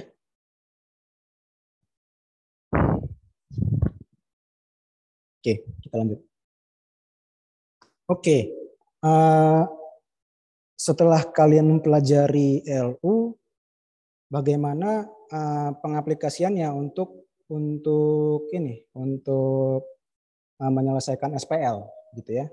Jadi kan sebenarnya kan kalian punya SPL AX sama dengan B gitu ya. AX sama dengan B. Kemudian kalian melakukan dekomposisi matriks A menjadi matriks LU. Nah, berarti matriks LU ini bisa kita substitusikan ke sini ya. Nah, kurang lebih seperti ini. LUX sama dengan B, kemudian ya bisa saya pisah gitu ya. L dikali UX sama dengan B. Nah, bagaimana caranya saya memperoleh X? Kita misalkan UX sama dengan D. Vektor D gitu ya, vektor D. Yang dimensinya D sama dengan dimensinya X gitu ya.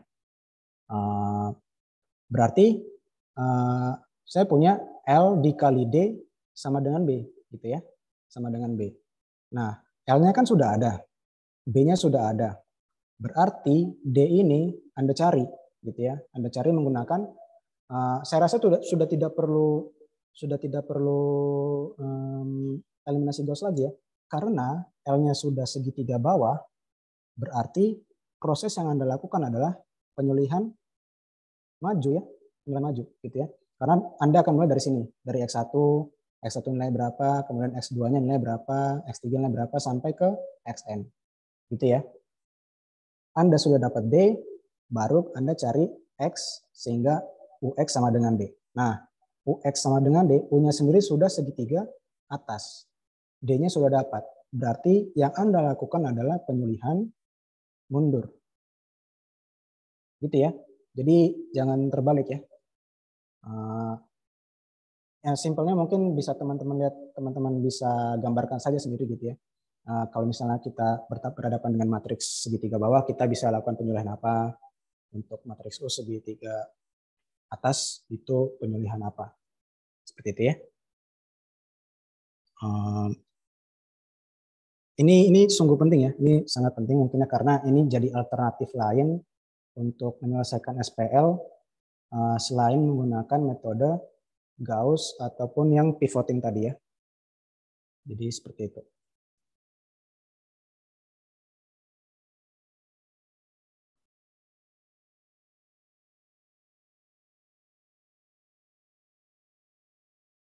Sebagai catatan mungkin biar agak paham. Kalau misalnya metode Gauss atau misalnya pivoting gitu ya, ketika kita melakukan operasi baris pada A, maka nilai B-nya juga berubah ya. nilai B-nya juga berubah ya, mengikuti baris yang ada di yang bersesuaian dengan operasi baris elementer tadi. Tetapi ketika kita menggunakan proses LU, maka kita tidak bermain-main dulu sama B-nya. Kita tidak bermain-main sama B-nya. Yang kita proses adalah matriks A saja. Matriks A ini kita ubah ke LU, gitu ya. Jadi bisa jadi pertimbangan buat kalian yang apakah mau memakai LU atau mau memakai Gauss biasa, seperti itu ya.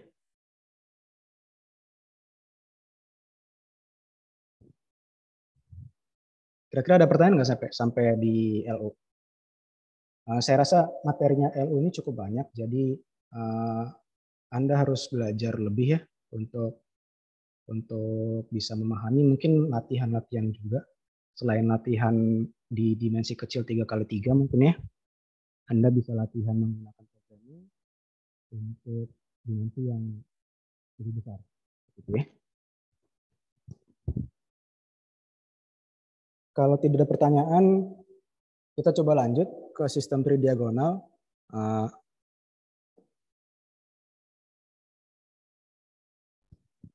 Nah, matriks tridiagonal ini apa ya?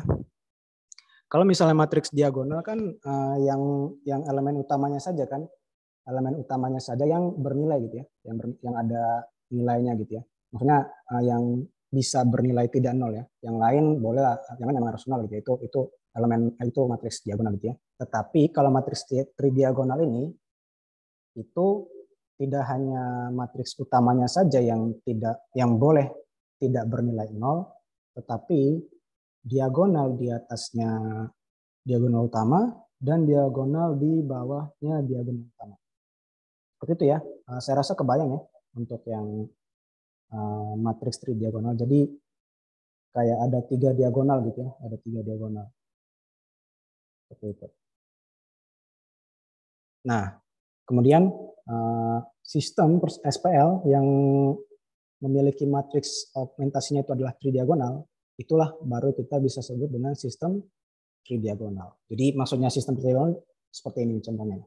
A11X1 ditambah A12 X2 misalnya sama dengan B1, kemudian A21X1 tambah A22X2 tambah A23X3 sama dengan B2 dan seterusnya. Nah, inilah yang disebut dengan sistem tridiagonal. Seperti itu. Ini lumayan banyak ya untuk minggu ini. Saya harap kalian belajar lebih lah untuk minggu ini, materi minggu ini. Ya, penyelesaian sistem tridiagonal saya bisa tawarkan yang bisa kalian pelajari ya banyak ya. Eliminasi Gauss biasa ya, sudah dibahas minggu kemarin. Dekomposisi LU itu yang apa? Sudah dibahas tadi. Nah, algoritma Thomas itu eliminasi Gauss yang diimprovisasi. Jadi maksudnya adalah seperti ini.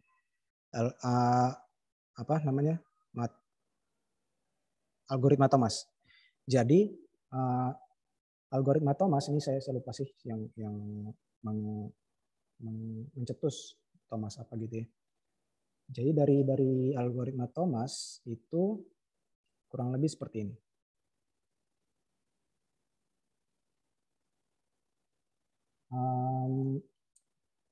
Kalian bagi itu untuk baris pertama ya, ini baris pertama di iterasi pertama, kalian bagi dengan A11 ini kalian bagi dengan A11, berarti ini bernilai 1 ya.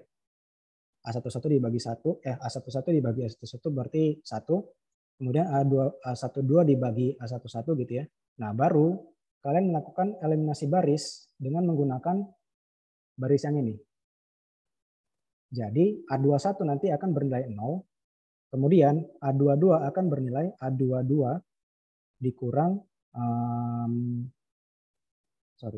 A21 per A11 dikali A12 gitu ya. Jadi kayak eliminasi biasa ya. Hanya saja proses pada Thomas dia langsung bernilai 1 di sini. Tidak lagi A11 gitu ya. Jadi akan lebih ada proses tambahan pada eliminasi Gauss, tapi nanti setelahnya prosesnya sama seperti itu ya.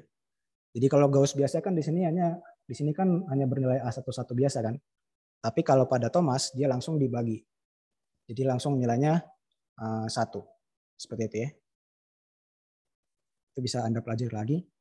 Nah, yang jadi tambahan di sini adalah dekomposisi Kraut. Nah, tadi kan sudah belajar yang metode Kraut ya, metode Kraut yang tadi ya. Kemudian kemudian Kraut ini masih ngide lagi untuk kira-kira apakah ada metode dekomposisi yang lain gitu ya. Nah, idenya dekomposisi Kraut untuk tridiagonal itu seperti ini kira-kira. Lihat perbedaannya ya. Kalau misalnya yang sebelumnya kita pakai L-nya itu sama dengan diagonal utamanya yang bernilai 1 di L-nya ya.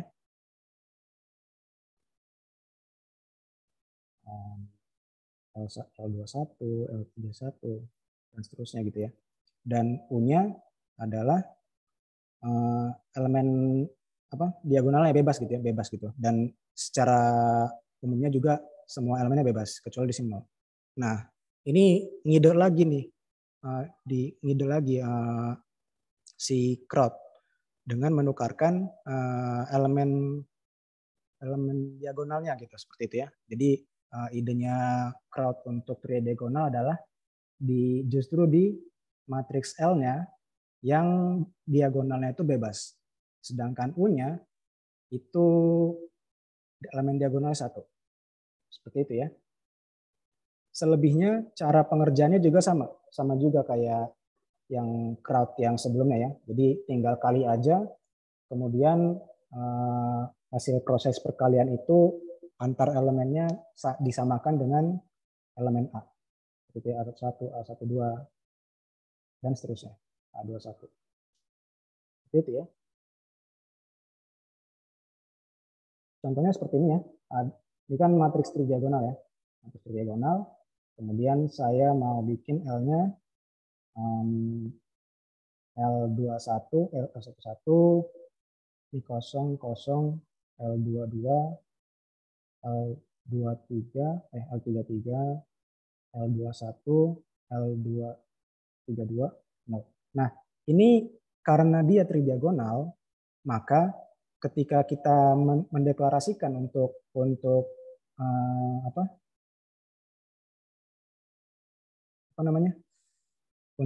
matriks segitiga bawah, maka diagonal utamanya akan bernilai, diagonal di bawahnya akan bernilai, sisanya 0.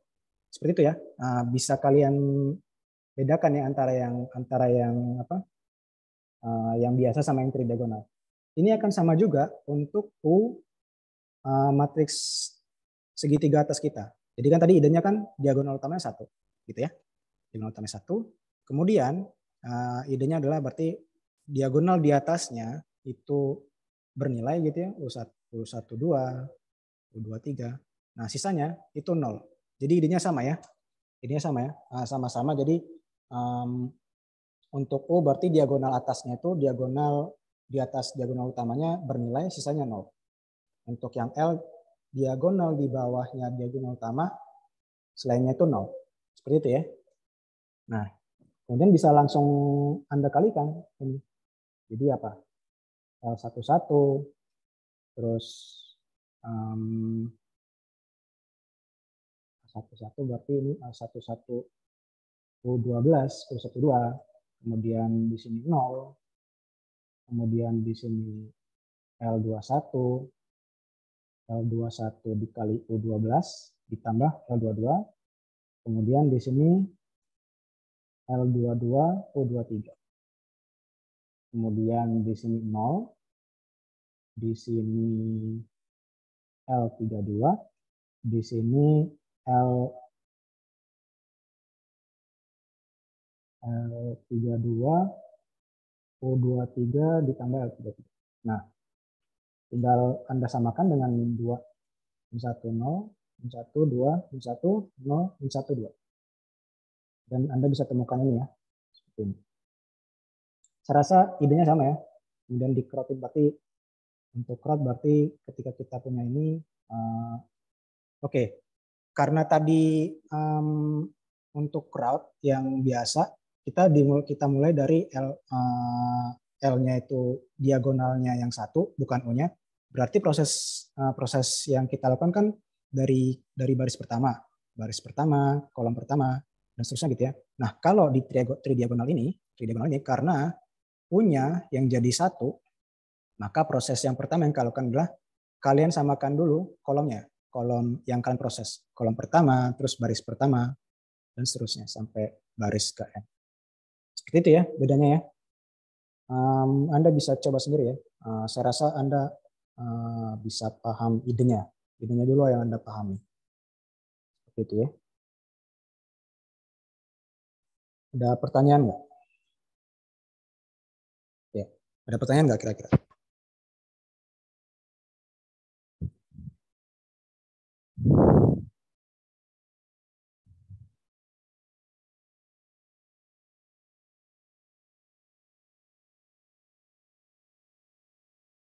Saya rasa itu untuk pertemuan kita hari ini. Materi ini cukup padat ya. Dimulai dari ini saya akan coba ulang-ulang terus ke kalian gitu ya. Materi ini cukup padat, dimulai dari penumpuan, kemudian dekomposisi LU, kemudian matriks khusus, sistem tridiagonal. Jadi saya harapkan dicoba untuk dipelajari lagi, dicoba lagi mungkin algoritmanya dalam pemrogramannya di Octave seperti apa, dan latihan ya. Saya rasa latihan untuk metode-metode dengan menggunakan matriks atau sistem yang dimensinya kecil. Seperti itu ya, 3x3 bisa atau 2x2, seperti itu ya. Saya rasa kalau untuk 4x4 bisa Anda coba sebagai latihan gitu ya, tapi mungkin agak berat juga kalau misalnya kita misalnya melakukan metode crowd untuk 4x4 gitu ya. Seperti itu. Oke. Saya rasa itu minggu depan sudah masuk numerik ya, maksudnya numerik yang benar-benar numerik, metode iteratif. Kemudian ada metode Gauss-Seidel, ada Jacobi. Nanti mungkin ada tugas programmingnya dari Bu Amalia. Ada tugas programming. Ini Bu Amalia masih di sini. Ya Pak. Masih ya. Ya Pak. Oke. Ya, jadi itu ya. Saya rasa materi ini cukup padat. Mungkin nanti mungkin dari Bu Amalia, entah mungkin ada tugas nggak Bu untuk minggu ini?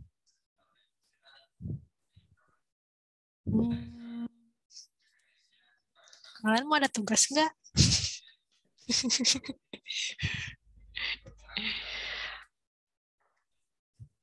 Wah, nggak ada tanggapan Bu. Jadi ada tanggapan ya Pak. Bisa enggak? Kalau bisa enggak? Enggak. Ya mungkin keputusan di Bu Amalia ya. Jadi saya mungkin ya untuk minggu ini ya cuman menyampaikan materi saja gitu ya. Untuk tugas saya serahkan ke Bu Amalia saja gitu. Dari Bu Amalia ada yang mau ditambahkan lagi mungkin Bu? Saya rasa cukup Pak. Terima kasih Pak materinya. Oke. Mungkin kalau misalnya dari Bu Amalia tidak ada tambahan, dari saya juga sebenarnya tidak ada. Mungkin hanya dipelajari saja karena cukup padatnya materi. Jadi saya harapkan belajar lagi, gitu aja. Untuk pertemuan hari ini saya cukupkan. Semangat belajarnya. Semoga sukses. Selamat sore semuanya dan terima kasih. Terima kasih Pak Tamaro. Terima kasih Pak. Terima kasih teman-teman. Terima kasih Bu Amalia. Terima kasih Bu. Nggak ada tugas. Terima kasih Bu. Pak Bu.